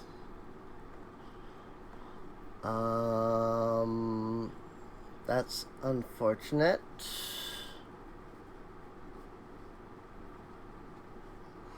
Good grief. Plus 19, and he freaking rolls a 3. What the frick, dude?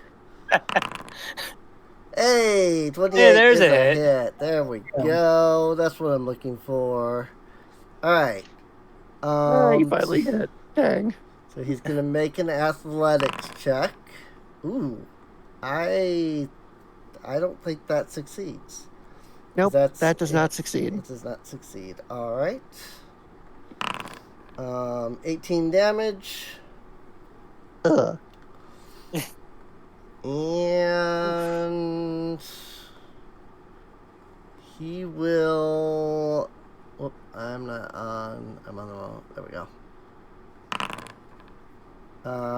Barely a hit, but is a hit on Sig, according to that. That was a 24. Beats it, beats it. Yep. Yep. 16 points of damage. And he's going to make another athletics check. Ooh. Well, that lagged. Confetti. So, well, that's a 36. Who's throwing confetti in the sewers? So that's a crit on the athletics check, which means that Sig. Oh wait, Sig said he was a. Yeah, he was gonna be right back. Yeah, Sig said he was gonna be right back. All right. Well, I will. I forgot that he had AFK'd. So I'll do that. Hopefully he's back in a moment, because there's still more that he can do. Because he succeeded on that. But I don't want to go through all that when Sig is not actually here. Unless Don and I can end him prematurely. So.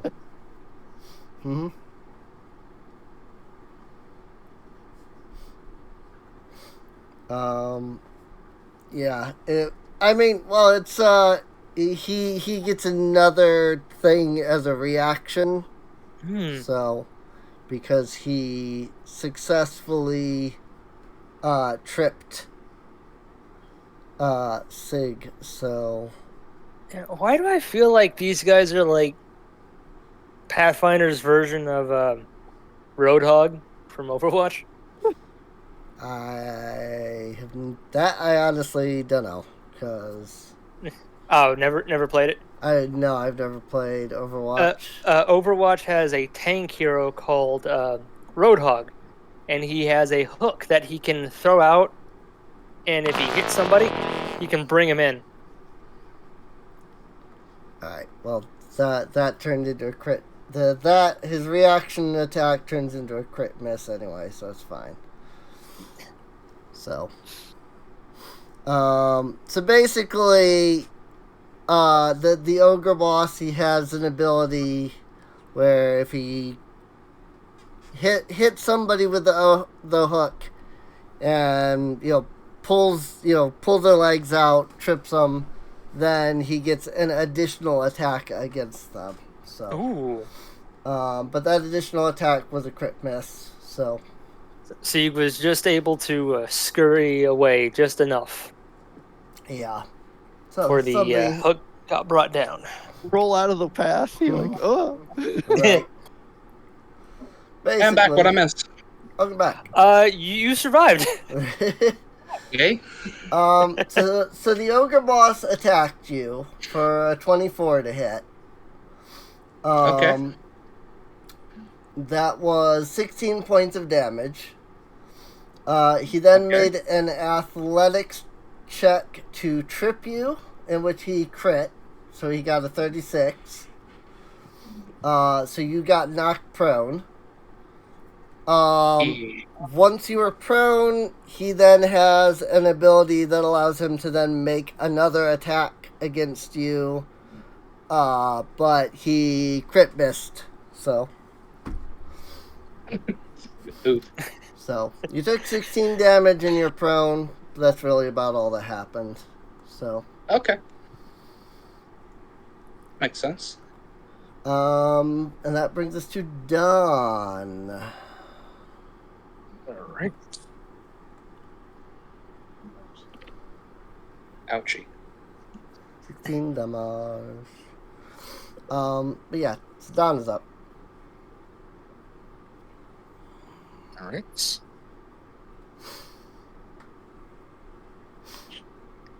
Let's see if I can actually hit him. Hmm? Go down, go down, go down. Oh, Don! 31 is a hit. Nice. 10 damage. Huzzah! Okay. Let's see.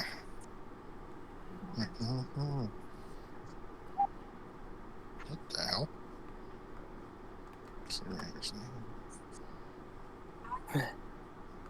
So. Hmm? No, I was just checking something. Yeah.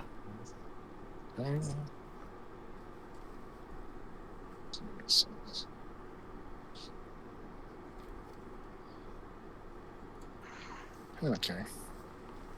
I'm just gonna strike again normally. Okay.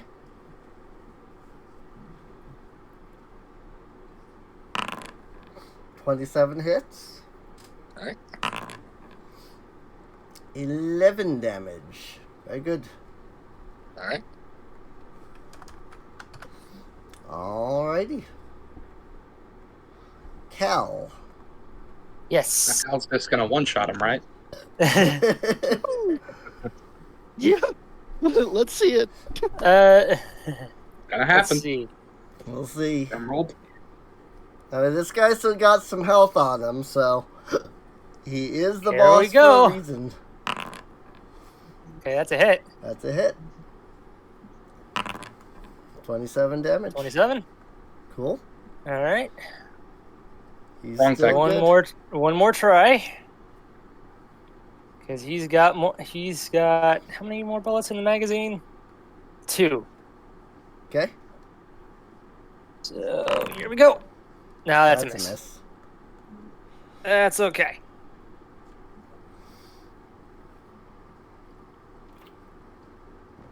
Alrighty. Sig. All right. I'm assuming I have to use an action to become not prone. Yes. Yep. It's an action to And then- stand up. Mm-hmm. So I'm going to do that. Okay. And then I'm within melee range. Yep. So let's try for a spell strike. Spell strike. Let's see if I actually hit this one. The spell I'm going You got to... this. See, what spell do I want, though?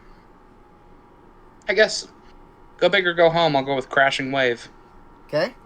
Yeah, go big or go home. Exactly. Yeah. 27. 27's a hit. Ooh, nice. Oh, nice. Hey, Well, hey. since it is a spell strike, it does... I probably should have rolled that with the minus to hit, but it's still... It gets the penalty for attempting to hit twice. Those spell strikes do. Does it get map? I thought it didn't. Let me double check. It only gets that after it hits, though, which is weird. Right. Huh. Well, that means that you wouldn't roll it with the multi-attack penalty. Counts as 2 attack, but you So, apply the after you've completed the spell strike. right. That's weird. All right, so it still hits. So Damage for the attack. It and just then- means that the multi-attack penalty doesn't occur until after. So. Then I get to Crashing Wave because of Expansive Spell Strike. So he's got to Place the 30-foot cone. Is a 26. I'm going to place the 30-foot cone like that for, like... How do I want to rotate it so that Kona and Dawn aren't in it, but the Ogre Boss is. I don't know how to not do that. I Place it. I need to rotate it, pretty much. Oops, that's not the right button. Definitely. Let's see. 26. Angle. The rotation. save is 22, so he does save, which I believe Right. halves the damage. 3d6 is still nothing to scoff at. Yeah. Damage. Yeah. This is so good. Half. One battle Um. token. Half of 18 is 9. Yes. 9. All right, it also extinguishes all non. Yeah, right there. Yeah. It also extinguishes all non-magical fires. Not sure if that is a thing. So that torch over here is out. All right. Well, no. Because the Oh, well. 30. Well, no. I mean, yes, that too. But the 30-foot cone starts at the edge of Sigurd's space. So you can see it. It goes. You can see that it stops right where Dawn is. Yeah. It just barely doesn't hit there. Right. It doesn't go into into Dawn Square or anything. It's one square over from that. So It does count as a cast for Crashing Wave, so I'm out of 3rd level spell slots. I have 1/4 left for Ice Storm, and that is my turn. Finally, I spell strike. half damage. Woo! Woo! Alrighty, Skarkron. Okay, he's no longer going to start. He's no longer using alchemy. Okay. He's gonna draw his sling, load up a rock, and is going to. What the hell? Huh? There's Let's no see. ammo assigned to the sling? Oh, Sling bullets. yeah. Yeah, you need to like add the ammunition manually. Yeah, the I had to ammunition like go has, into like There. Going to strike against Hey! Ogre Boss. That's a hit. 6 damage. pulse. Cool, cool. Gonna do it again. Okay. 23 is a miss. And that's the turn. Kelda!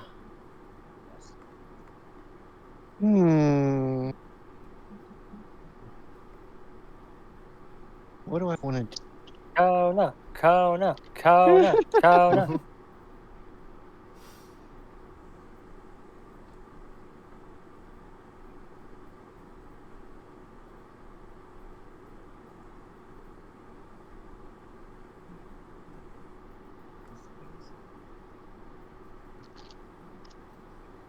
So Kona's going to Oops. pull out a scroll. Okay. She reads from it, and her hand charges up with lightning, and then she moves in and shocking grasps this motherfucker. Alrighty. Clear. Where?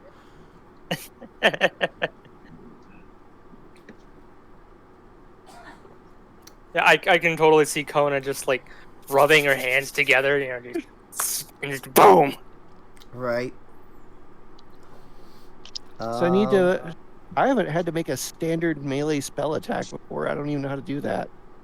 That is a good Huh. question. 'Cause I also have no idea. What is your...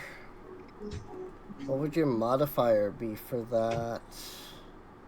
Would that count as an unarmed strike?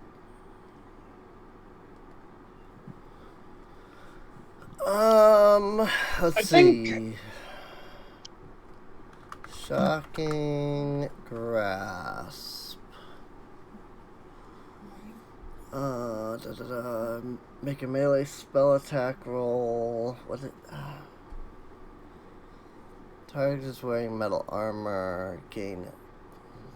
Okay, that doesn't matter because he's. I don't think that counts as metal.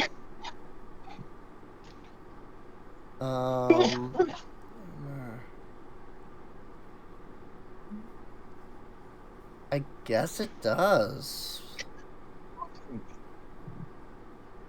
Because it's like a half plate style armor, so I guess it counts as metal. You would think that they would write that, Melee but spell. let's see. I imagine that if I look at your class, that it would say something about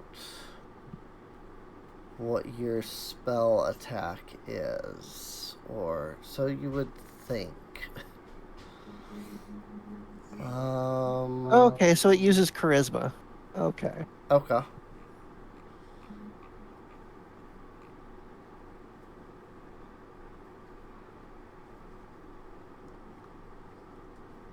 So it would be what? D20 plus charisma plus proficiency? Actually, I can just roll an unarmed strike because my strength and charisma are identical. Okay. So it'd be Sure. exactly the same roll. Okay. Sure. So I get a +2, of course, since he's nice and exploited. Mm-hmm. Also, what was it? +1. Yes, if he's wearing metal armor or the armor is made of metal, or he is made of metal. My other he's bonus wearing- is status, so I get to add a total of +3. Yeah. Yep. You gain a +1 circumstance bonus +1 circumstance and +2 status. Nice. Yep. So huge bonus to hit on this. Alright, yeah, 28. Yeah. So now I have to And do you'll have the to roll damage. the stuff separately. So So it's 2d12 gonna be electric damage plus 1d4 because I'm persistent being electric. upcast for second level, which I just Okay. do automatically. Right. So 3d12, So yeah, 3D 3d12, and then 1d4 plus Persistent 1 damage. persistent. Okay, so I roll 3d12. Yeah. Yep.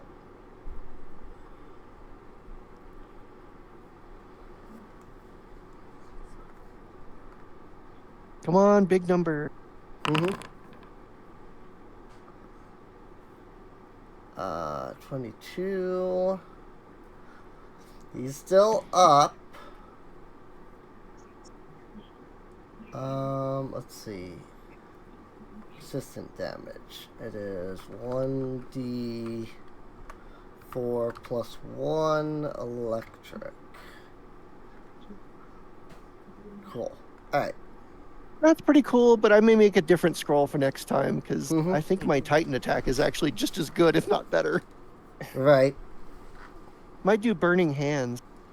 It's a good area Burning damage. hands. Huh? I can make any 2 scrolls I want, pretty much, Nice. Ooh. as long as I have the skill to have access to that spell list, which I have all 4 skills. So I can just tap any spell list and make scrolls of it. Mm-hmm. I can make a first level scroll, heighten a second, and a second scroll. Cool. I can do that each day for free. Mm-hmm. Alright, anything else? Nope. Used up her scroll, used up her action, she's done. Alrighty. Ogre boss. Going to make a strike. 33. Okay, that's a hit on Kona. 13 damage.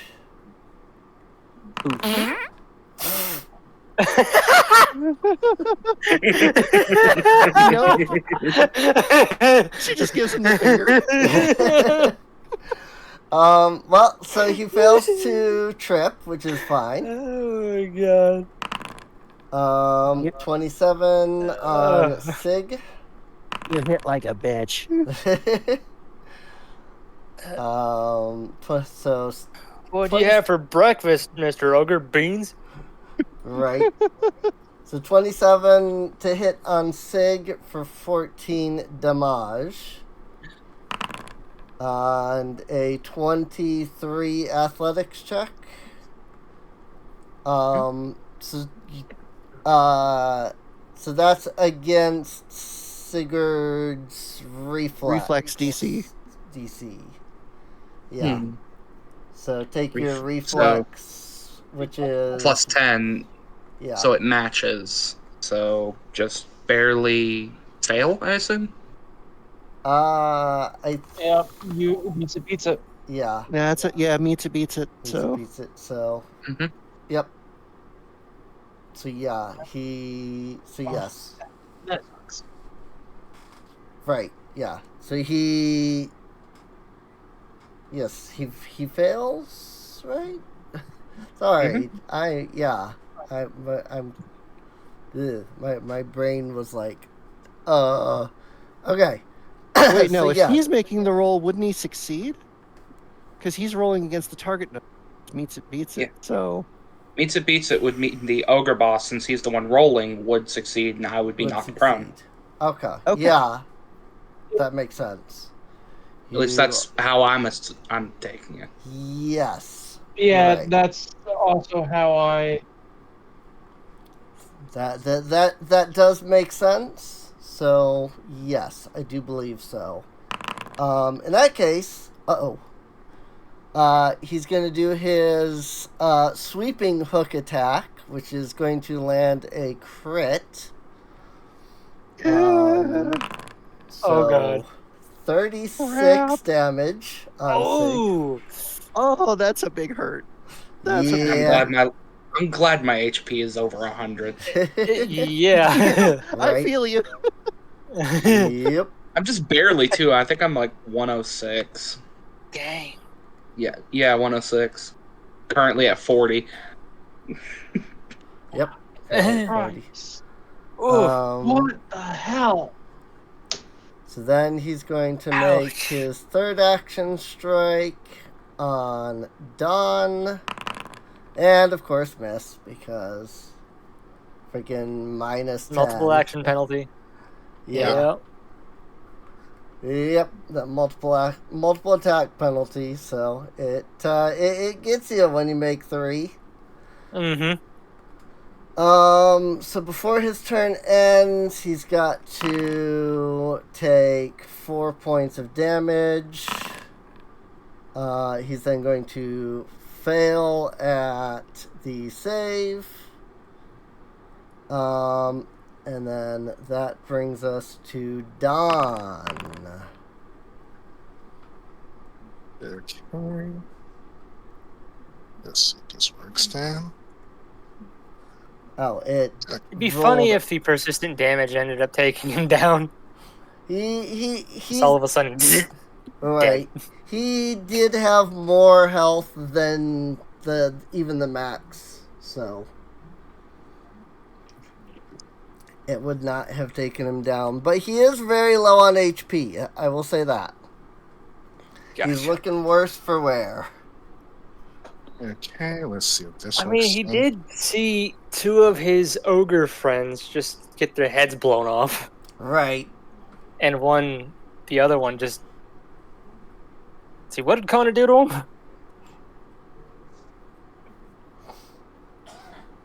Shocking grasp, and he gets damage over time from that. Right. Well, that one the ogre other you killed. ogre? What did you do? Oh, I don't- did I just do the Titan strike on it? Or was I- that the reaction kill? I can't remember now. I don't remember. Yeah. Yeah. I know. Point is, yeah. and he Yes. saw 3 of his companions just get brutally destroyed. Right. Yes, it was the reaction kill that Kona got on the one. Mm. Yeah, that's right. She's been getting a lot of the reaction kills. Yeah. So.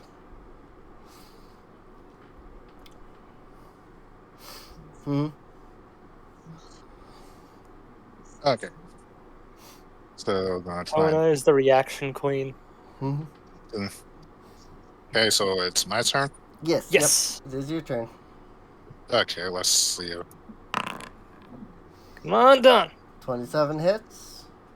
Right. Yeah, I'm gonna apply the precise finisher. See if this actually works properly. Okay. Yes, it does. Nice. Yeah, that is enough. Yay.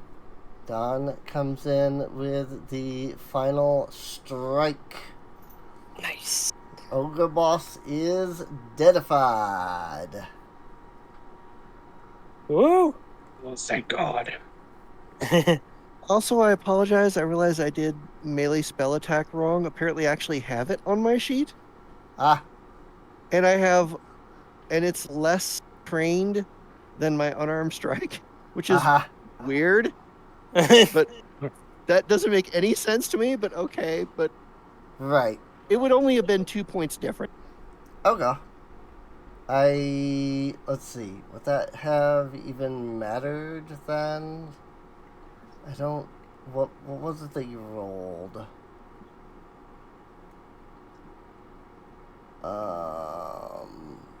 I'm trying to find where Kona's rolls were. Oh, yeah. So no, it wouldn't have mattered. Because you had rolled a 28, so 2 points wouldn't have mattered. So Okay. But at least now I know where it is. I can find it easily in the. yeah. Oh yeah. What matters is that You found it on your sheet. So, all right. So now I will ogres are down. really show you all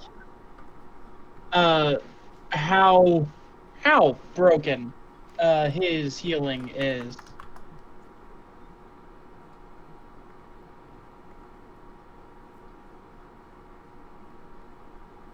And I have to remember.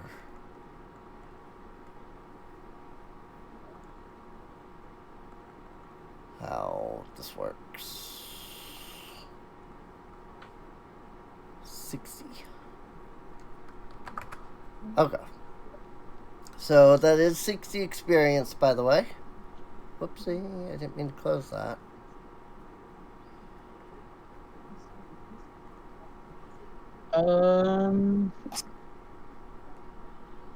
Modifier, attribute, because he adds his he uses crafting instead of medicine, I believe. Due to his class. Alrighty. Hold on, I'm checking. Mm-hmm.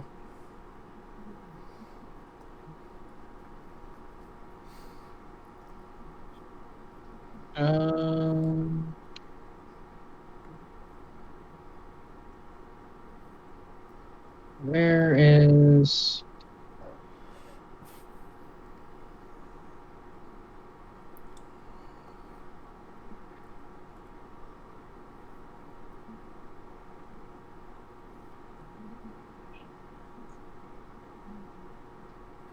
you can use your proficiency rank in proficiency rank in medicine, such as prerequisites, and use your crafting modifier in place of your medicine modifier for medicine checks. Okay. Mm-hmm. Wounds. Crafting. That's what I wanted. Okay.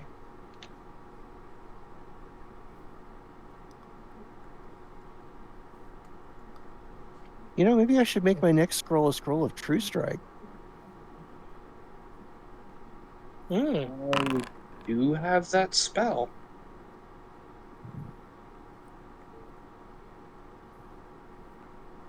Oh, that didn't work. Okay, so everyone takes 6, but takes 25 healing. 25 healing? Nice. Very Yep. nice.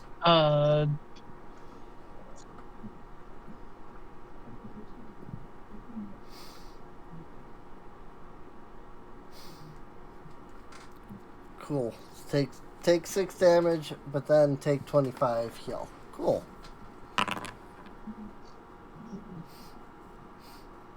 Take 4 damage, but 25 heal.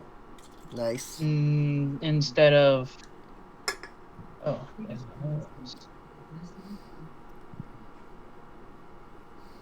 So that's 10 minutes. Sigurd, are you taking the heals? Yes. Because this isn't magic, my friend. Okay. Have you taken this most recent one? I have not yet, no. So, yeah, take the 25. Because glad this is you on decided to tag everyone. along. Hmm? I have it rolled up here. No, I have it rolled up here, my guy. Already. Okay. I know.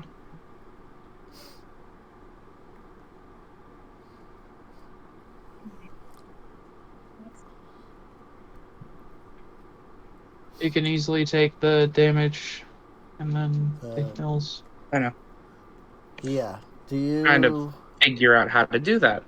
I was gonna say, so if you click on your token, and then in the chat you'll see, Scarcross, like you have to scroll up to the first thing with Scarcron's risky surgery. Okay. But you'll see like damage, half, double, block, heal. So you Click would damage take... and then click heal, then click damage, then click heal. Is that right? Yep. So you Damage. click the click the damage on the 6, and then you go Then to the heal, one under that and for the then heal. Yep. Wrong. Oops. I'll click damage twice for that one. Yep. Click damage. Click damage again, and then just heal. And then heal. There we go. There you go. Just like that. Yep. Well, Just like glad I that. figured out how to do that. Yes. Yep. And you can do that, during combat and stuff too. So. That seems remarkably broken. To affect your HP on the thing, you can do that in combat, during combat too. So, all right. Glad. Nothing. I'm gonna have a question after the session about something to do with the spell I have, and in particular, Chess's character. I don't know how to pronounce that. Right. And Squarcon. Add a plus 15 to that 4d8. Whoa, whoa, what? Hold on. 42 damage. Where'd that come from? Did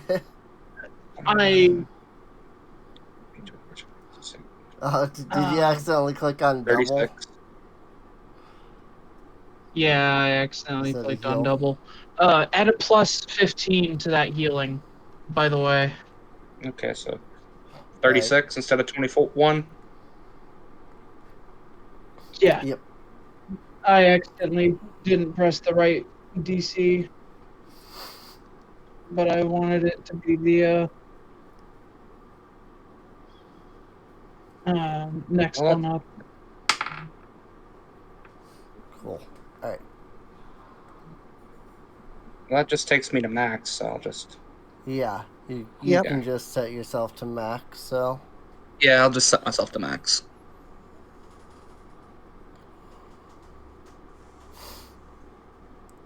There we go. And yeah, it is pretty crazy, but it's healing on a 10-minute cooldown. And that was 30 minutes in game? Yes, it was 30 minutes in game. Yep. So. Normally that would be 3 hours in game. Right. I just think the hilarious part of that is the name of the ability is Risky Surgery. So, like, I just imagine you're breaking out, like, rusty needles and stuff like that. Right. Just shooting us up with chemicals. It's just, like, using chemical burns as, like, cauterization. Does being in a sword just make it worse? So,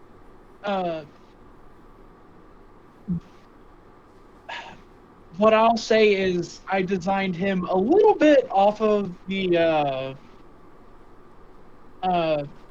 Skaven from Warhammer Fantasy.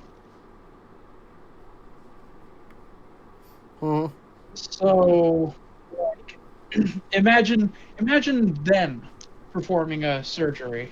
It's risky enough. Right. Alright. Let's see. During this half-hour period, while you are all sitting here, is there anything you want to do? Loot? I mean, you can loot the ogres if you want. Let's go try. I might as well remember. Yeah. Maybe they got some waffles on them. Courtesy of donkey. In this time, I'll recharge. Connor's gonna check the throne. Okay. So he's gonna make sure to recharge his spell strike. Mm-hmm. And get off the ground, of course. Yeah. Trying to remember. There was something about I found something about actually like looting, like rules about how loot works, but I cannot figure out where that was.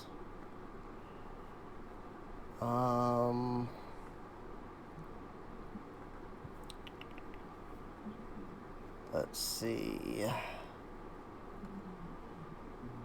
Rule details. Found treasure over the quest for level.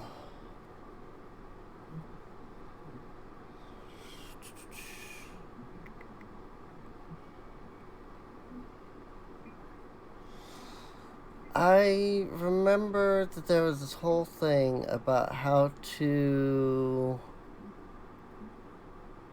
handle like looting stuff. That was because like it's different from, you know, just how you would do loot in D&D. D&D 5th edition, you would roll to determine like how much gold and stuff they were carrying. But I have no clue what the system is in this edition.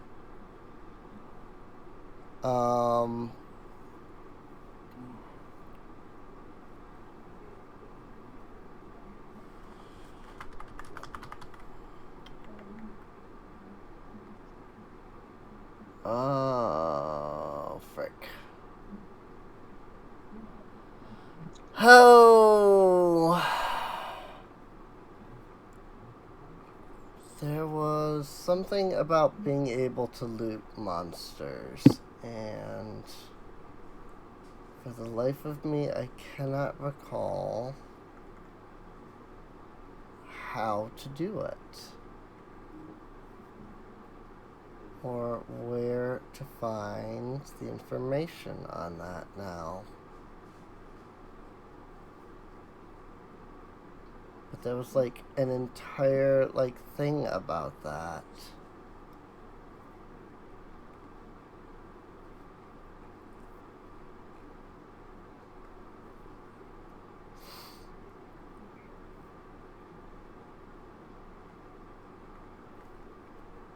Okay. I might have to look that up and get back to you on that, because I really do not remember what it was that I cannot remember how you handle like giving out treasure and stuff for Need to be right back. monsters. And I am not finding the problem I have with the archives of Nethys is that I don't feel like it's easy to find anything on here.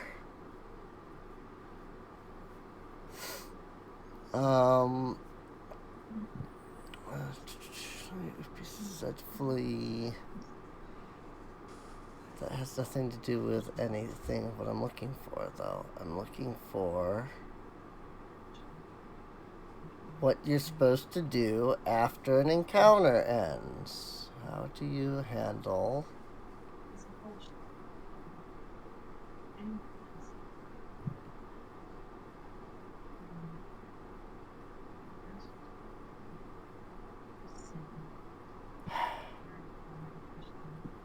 I really have no idea.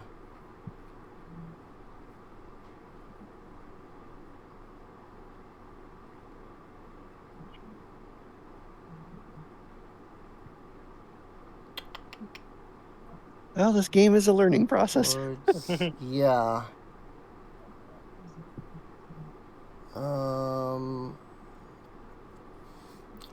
Treasure applies to an adventure.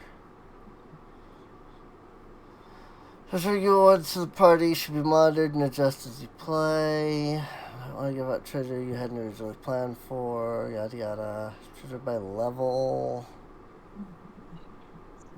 License of freedom to assign extra treasure. Assign treasure or less treasure.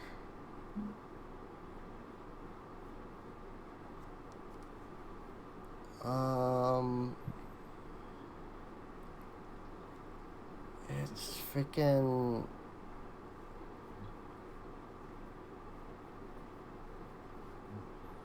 Yeah, I'm really confused.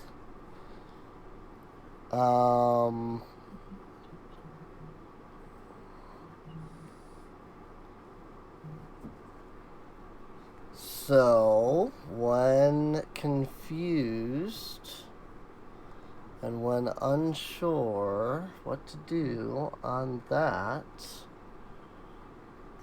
there's one easy way to fix that. And that is...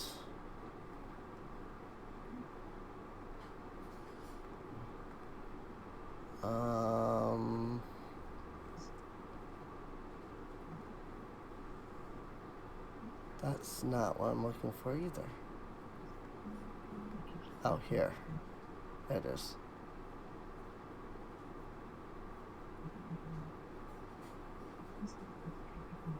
That's... Is that real? Oh, yeah, I guess it is. Good grief.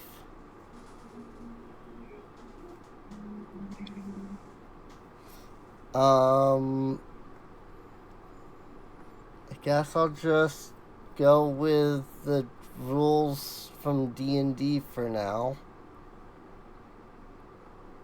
And just give out what you would normally get for that encounter from D&D. And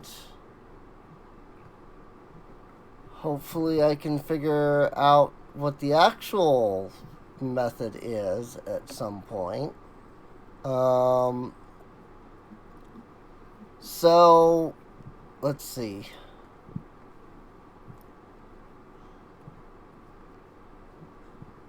And then add those together because this thing is obnoxious. 30. Yeah, I noticed they have treasure by encounter.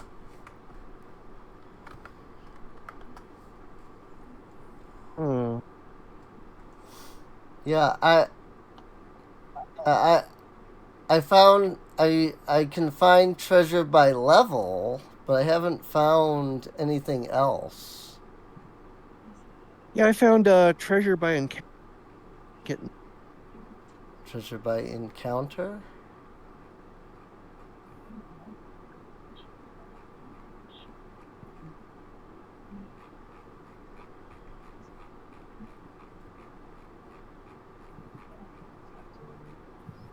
I haven't found a treasure by encounter at all. You sent the link. The link's in the Sunday chat. Yeah. Sunday chat. Okay. Treasure by encounter. Oh, yeah. Okay.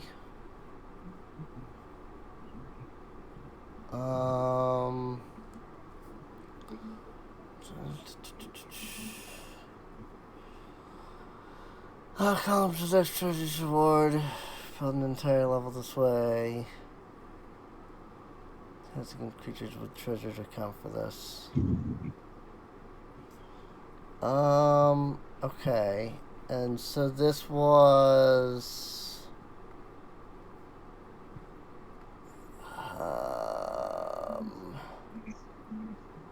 it was a 60 experience encounter. What is that? Is it going by party level or by... monster level.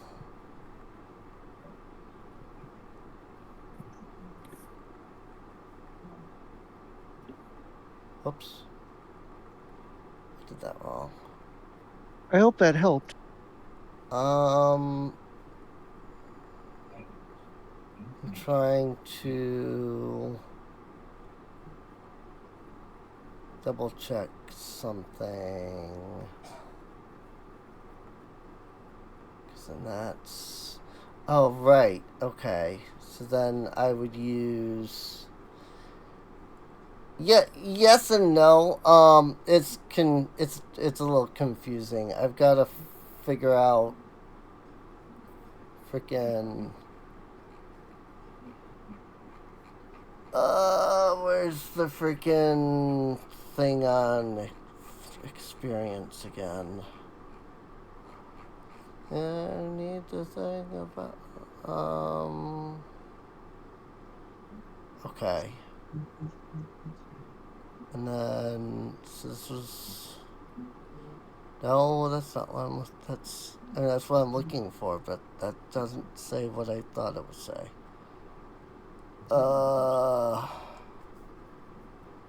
Okay.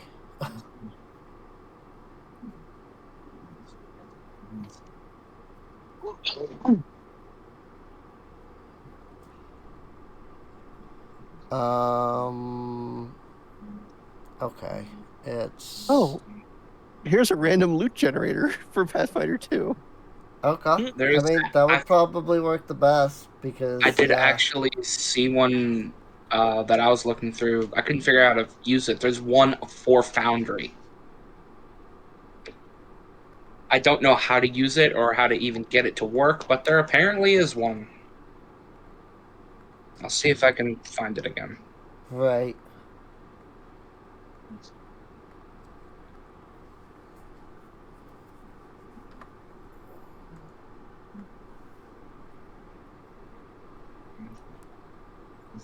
Oh, that's not what I... Oh, there's also just one in Archives of Nethys. Counter treasure. I'll just send that one. Oh. Those are from there. Well, this is the first edition. What you just sent was the first edition. Oh, okay. So. Sorry about that. You're good. It can be a little confusing for sure. But I think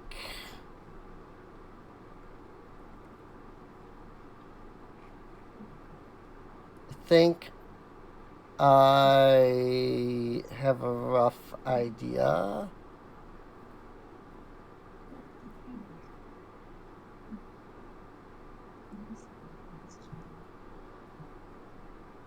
Only level likes to do...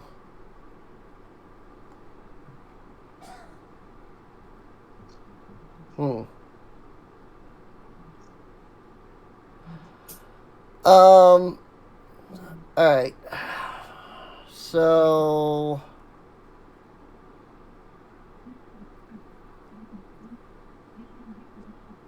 Treasure by encounter. So I think the general idea is that they don't have just a like standardized thing. Yeah, they don't seem to have just like a, roll for X loot per monster or whatever. I don't even know if they're asking for like the party level or the monster level.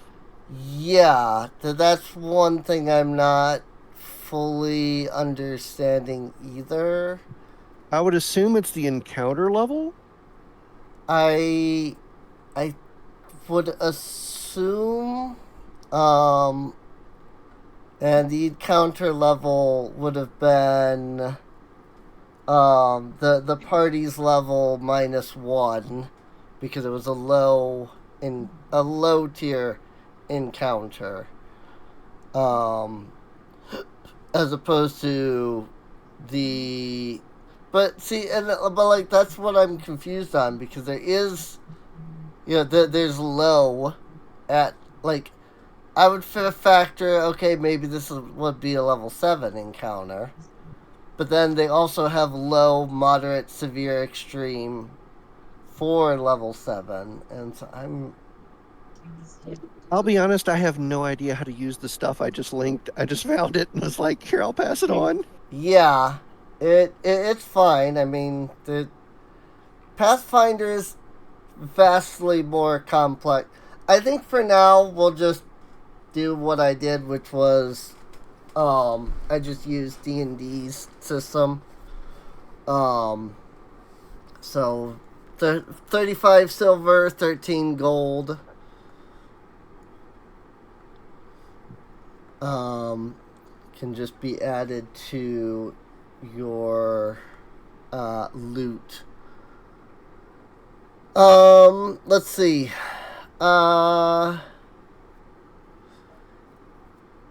If Kona could give a perception check to search the throne there. You got it. Perception.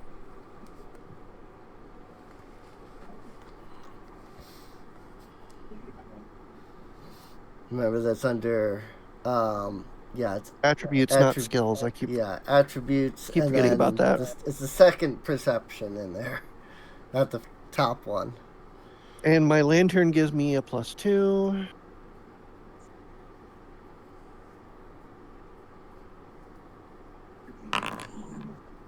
Oh, there you go. Even with the bonuses, such a low roll. That is actually a low roll considering DCs are higher in Pathfinder. So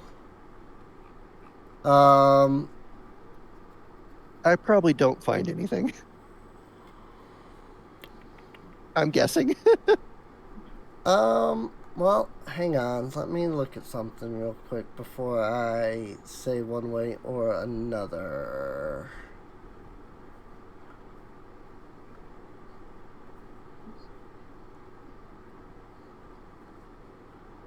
And I'm back.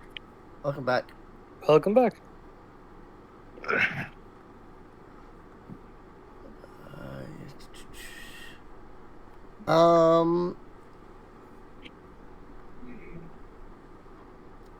Let's see. Yeah, unfortunately, you spend a moment looking around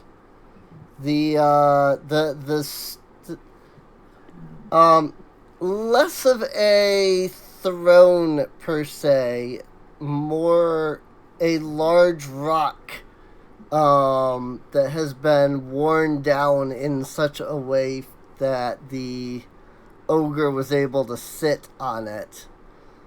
Oh, it's a rock with a butt print. Yeah, that's basically what I was going for there. So, well, since Kona doesn't find anything from searching it, can she do detect magic instead? Sure.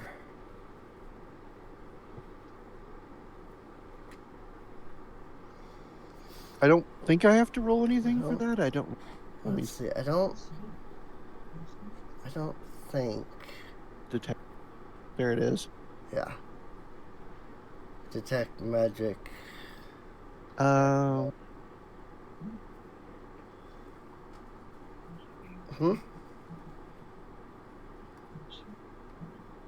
she has it heightened to 4th, so. Right.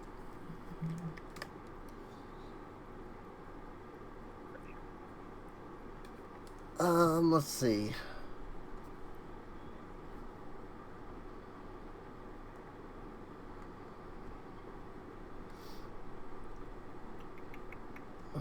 Please switch the highest level magic. And so blah blah blah blah.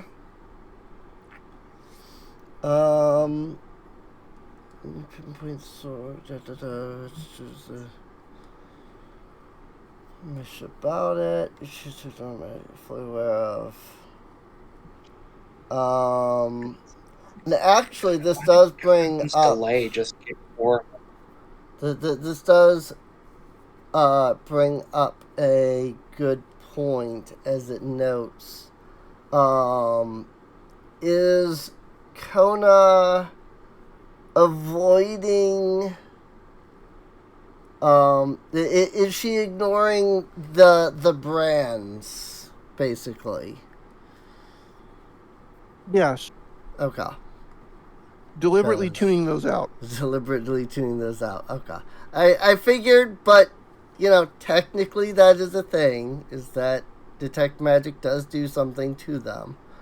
But... Yeah, she was only checking the throne and not paying attention to anything else. Right. Okay. Well, I can tell you that there is something magical somewhere within the rock.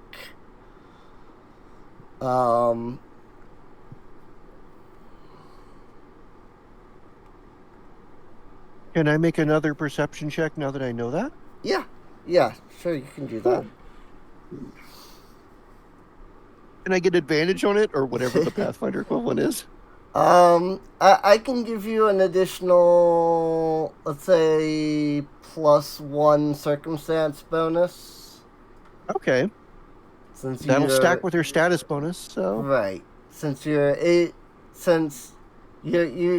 let's see, you heightened, well, wait, hang on. You heightened it to 3rd level, right? Or was it 4th level? It's automatically 4th, yeah. Automatically 4th? Okay. Okay. So yeah, when you heighten to 4th level, it gives you like an imprecise sense of like where it is. So that can count as like why you have a circumstance bonus. Okay, so I would know like which side of the throne it's in, since it's like 10 feet across. Right. That at least narrows it down a little bit. So Yep. Let's see. You said +1 circumstance, get +2 status.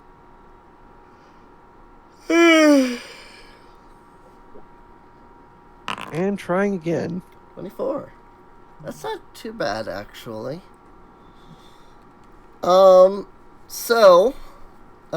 using your detect magic, you get a better sense of where this magical aura is. Taking a few moments, you're able to step around to the back of the throne, where you can locate a secret compartment in the rock. Ooh.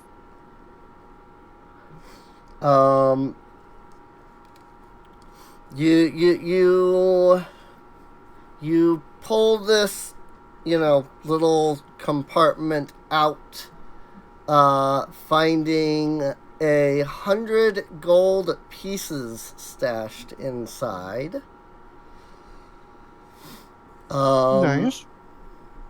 But beyond the 100 gold pieces, you also find, hang on one second.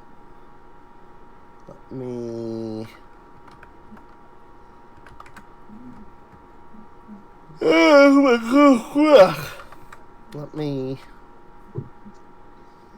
Let's see, 13 plus 100. I'm just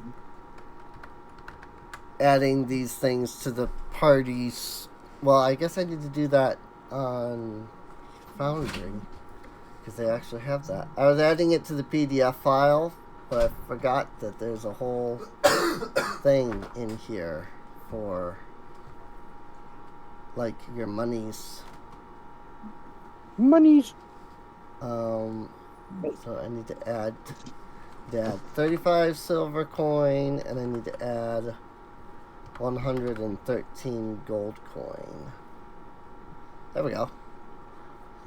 There, I added it to the party stores on the thing. Nice. So there's that. But also, you find a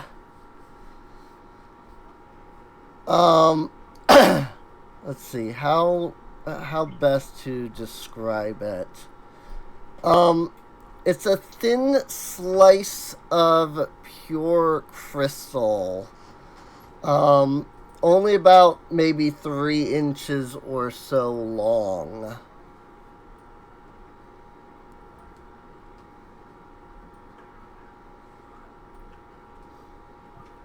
And this is where the magic is coming from. Yes. The you can sense that the magic is coming from the crystal itself, so. Okay, so I'm going to make 2 quick identify checks. Okay. These only take me a minute each. First, I'm going to roll a esoteric lore to make sure this thing isn't cursed. Alrighty. Because, you know, I'm not Right. taking any freaking chances with this thing. Right.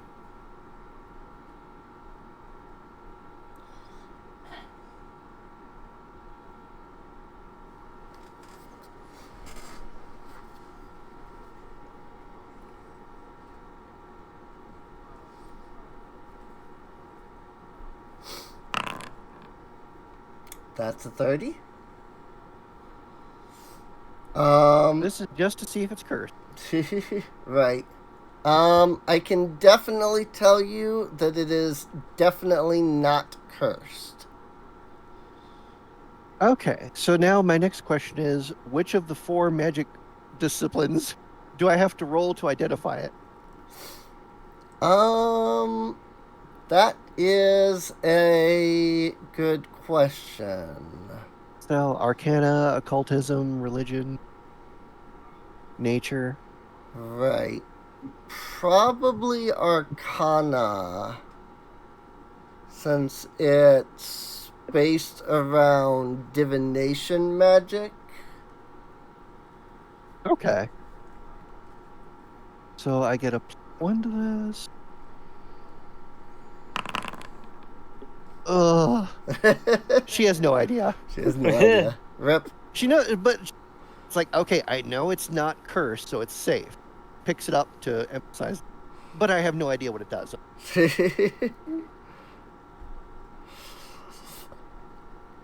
So Kona's just gonna put it in her pouch. Alrighty. Mysterious crystal. Well, if you want me to check it out, I can. I have the same Arcana bonus as you. Oh yeah, go for it. Sure. Alright, I'll just bring it to me, I guess, on the map, and I'll do the same thing. Alright, so... roll, I assume just normal roll for me, no circumstance bonus or anything? Yeah,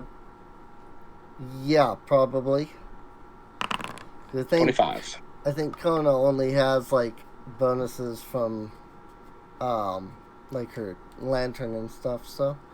Alright, well, Yeah, what I'm does the getting bonuses 25 from get me? Pete's. That's fair. What's the 25 get me? So... Let's see. My answer to that is you have no idea what it is. Okay. Or I should say you're not sure what the magical effect of it is. What you can determine is that this is not just any, like, piece of crystal. It is a scale of a crystal dragon.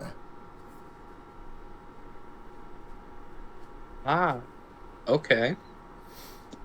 So I'm able to discern what it is, but not what it can do or possibly do. Right. So it's a crystal dragon scale. Crystal Yes. dragons. Mm-hmm. Huh. It's very pretty. Here you go. You can have it back. Mm-hmm. Oh, thanks. I have no clue what it does. So now that Conan knows that it comes from Crystal Dragon, I like to make another esoteric check for monster lore about Crystal Dragon Alrighty. and see if that can give any more clues. Sure. 26. Not bad. Not bad. I don't think. Let me double check just to be sure. But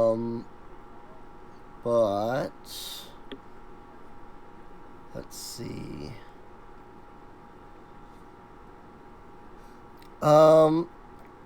Crystal dragons.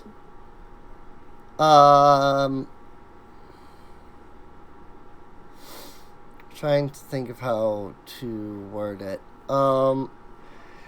Crystal dragons are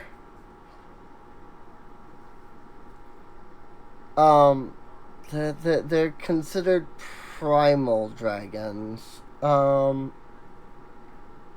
I'm trying to like kind of work through my head here.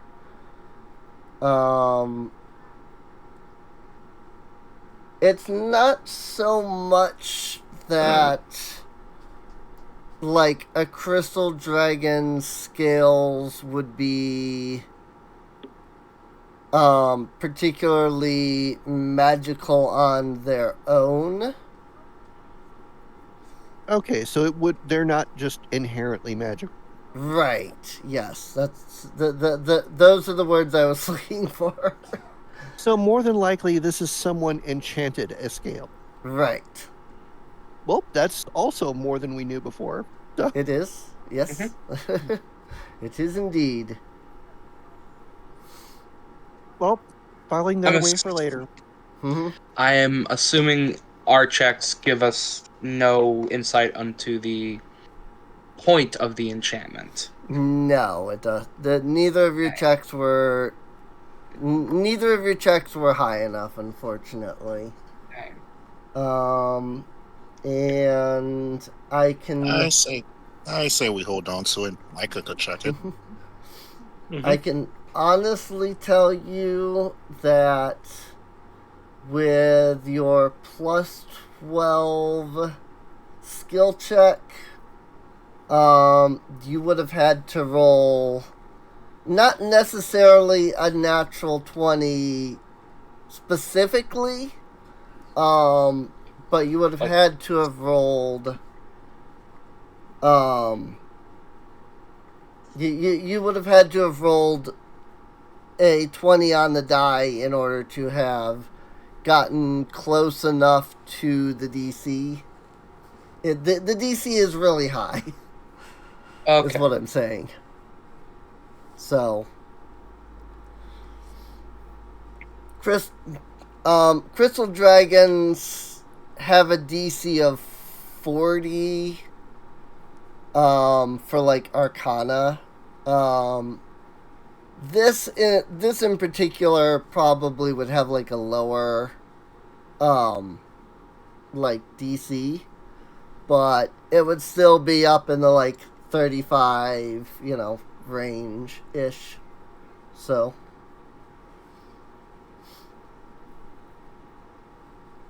That's fair. Yeah. But so yeah. So couple things before we end off, since I know it's almost 12 here.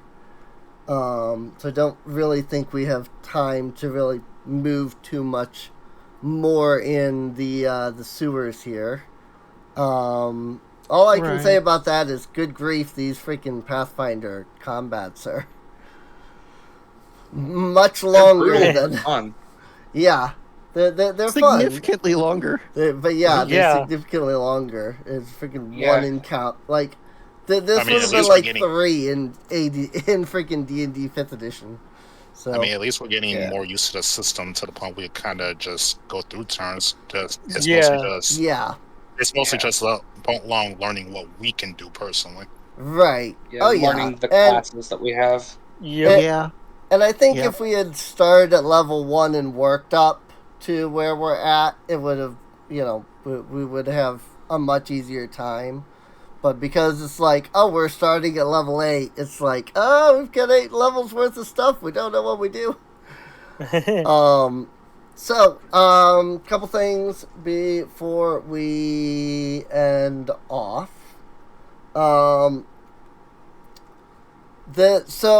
The sewers are infested with monsters.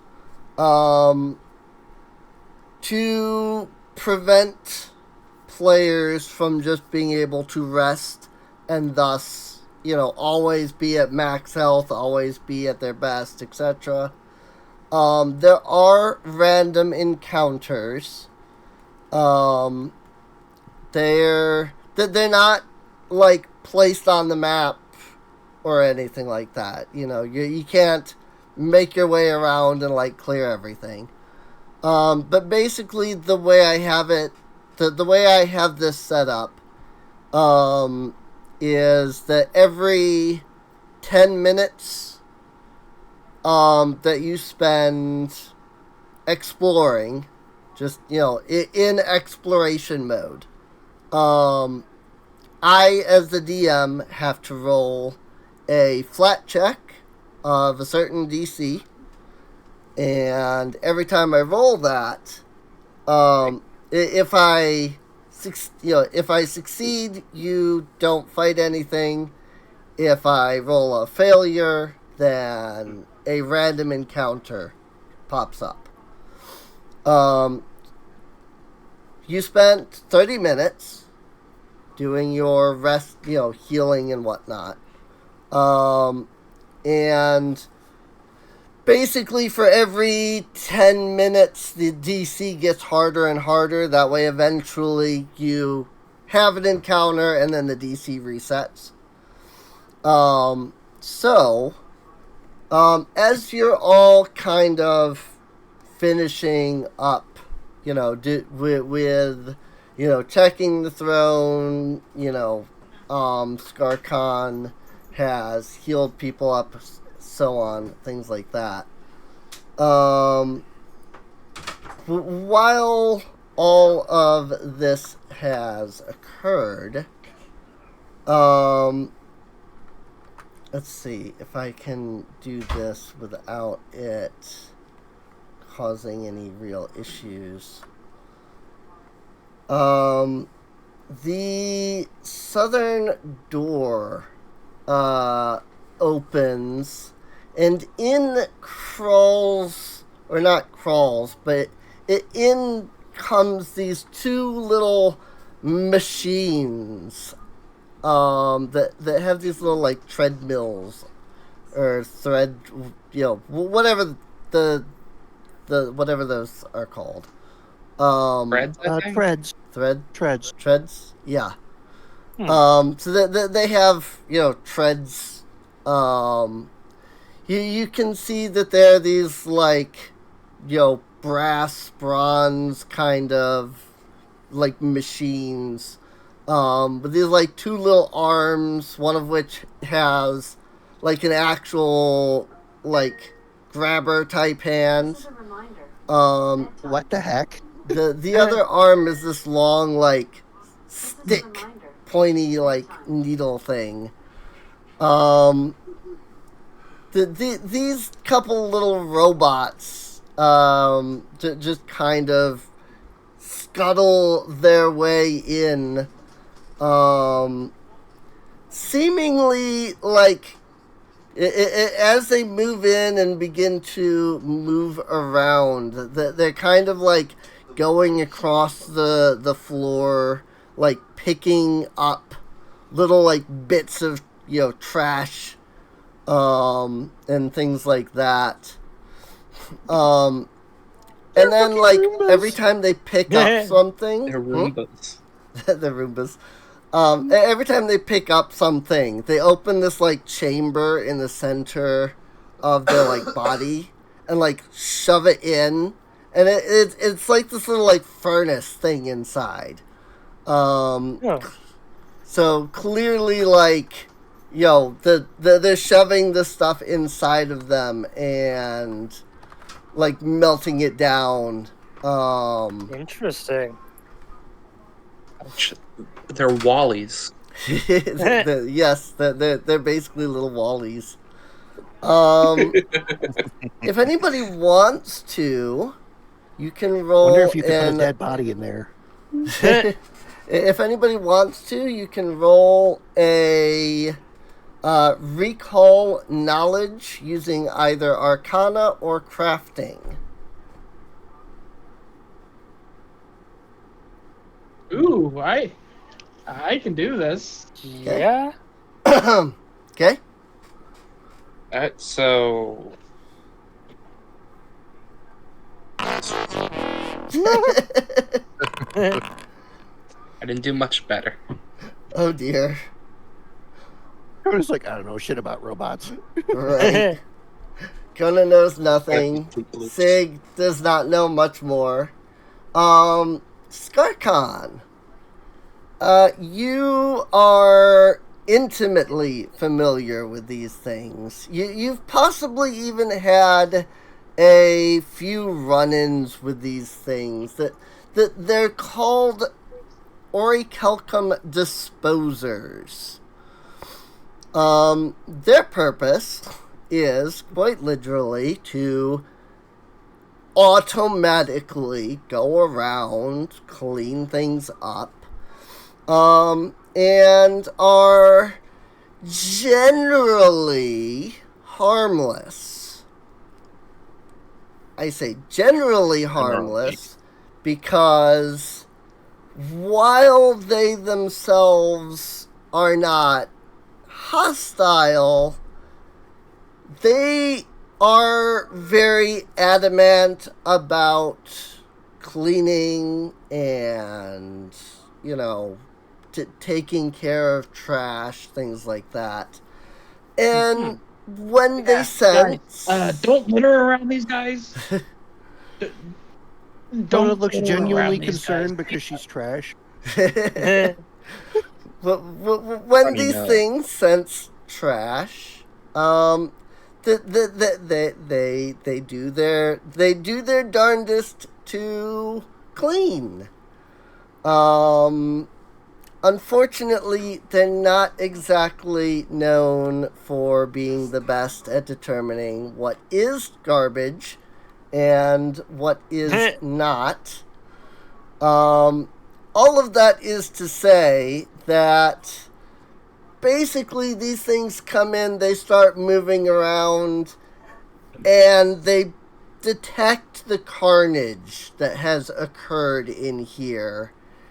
And upon detecting the carnage and everything, these things start to have like warning, sounds that start, blaring. And they quickly go from being in clean mode to combat mode. Oh, shit. So we'll deal with the actual encounter next time. But I might as well go ahead. I don't actually have a token. I don't. Orichalcum Disposer. I didn't remember to put down an initiative tracker token for these, apparently. I've done that now, so. But yes. So basically, to say basically how this particular mechanic works, if there has been combat within a certain amount of time when you encounter these specific things, and I should note that these are not the only random encounter. There is a selection of them. There's a whole table. I just happened to roll these guys on the table. This is great. But basically, these things, when you encounter them, they are not hostile. If, however, the characters have recently finished a combat encounter, the stench of the fight is on the characters, and that will make them hostile, and they have determined that you are in need of cleaning. And their way of cleaning is to stab and to burn. So... all right. Clean it with fire. Clean it with fire. So... Be cleansed with heat. So you can roll initiative, and then we will actually do the fight next session. So Bad Dutch robots.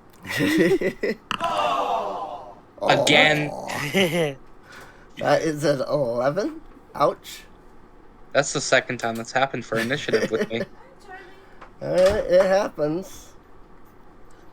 It do happen. So It's just not happening on attacks. right. Hey, that's a 27. That's good. 19. All right. Initiative. I have just the thing for the both of them. Let's see. And it's yeah. Yeah, it's your perception, because Yep. you're definitely 31. not getting the drop on them this time. So Shoot first, ask questions later. first ask questions later, right? Kill 'em. I'm going to move these a little bit so that, again, they come in and kind of scuttle around, and then after having scuttled a bit, then they're like, wait a minute. So they're not going to be at the door.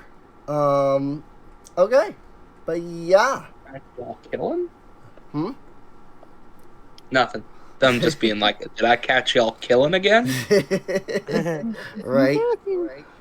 But yeah, we can actually do, we can actually run an encounter next week, next session, since it is midnight now. So, Yes. All right. So, to you, the players, I hope all of you enjoyed. I did. This has been fun. Of course. Yeah, this is interesting. Yeah. I actually got to have my first spell strike ever. Right. Yay. And it did a thing. Right. Slapped someone with water.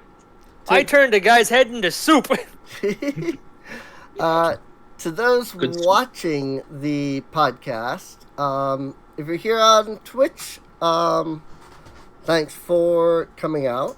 If you're watching on YouTube, feel free to come on out to twitch.tv/Serene Inc. Sundays we do this, we start getting set up and such, start the stream and whatnot at 6.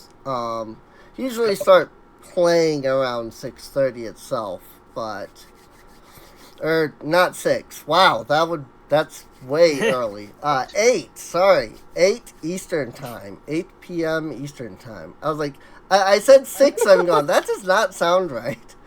That is 2 hours early. Oops. It's 6 my time. But that doesn't count. Right. It's I don't 8 mind my starting time. earlier. Right. I do. I would still be at work. Still be at work. Right. It is. I mean, it's 8 my time, so it doesn't make sense for me to be saying 6. No, it doesn't.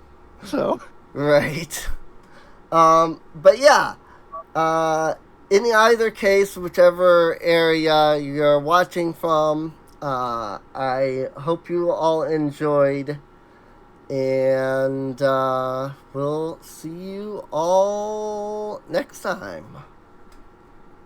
thanks for watching, everybody. Yeah. See you next time. Yeah. See you later. See you later.